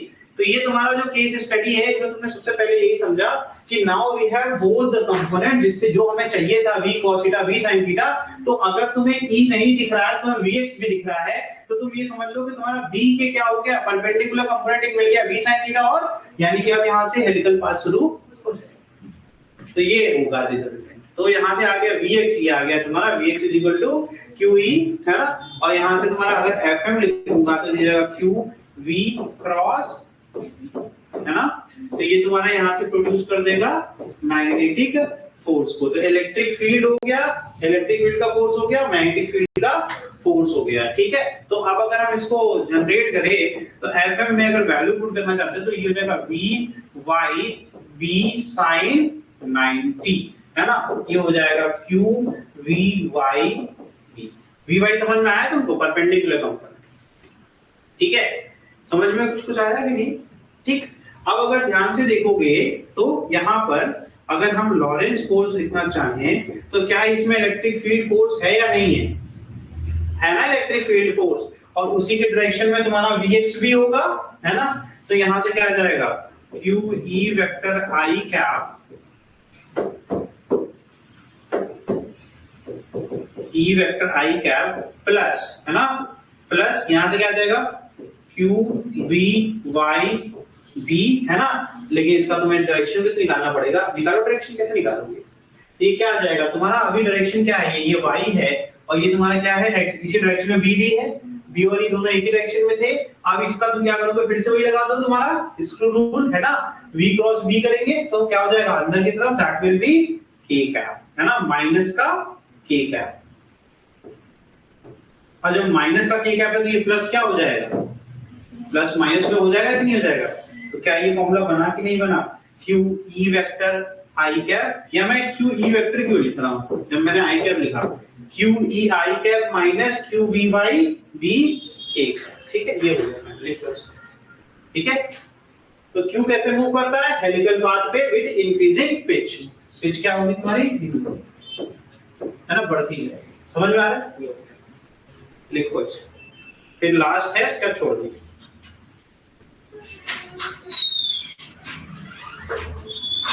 या तो हम नेक्स्ट क्लास में कर लेंगे क्योंकि टाइम हो गया है, यहाँ से अपन क्या कर लेंगे नेक्स्ट क्लास, है ना। समझ में आया, ये लास्ट बचा हुआ है, ये समझ में आया जो मैंने पढ़ाया है, ठीक है। इसको रिवाइज जरूर कर लेना, रिवाइज नहीं करोगे तो फिर पूरा नुकसान हो जाएगा, ठीक है। चलिए आज के लिए इतना ही, कल पढ़ेंगे हम लोग लॉरेंस फोर्स का लास्ट केस, ठीक है। Thank you.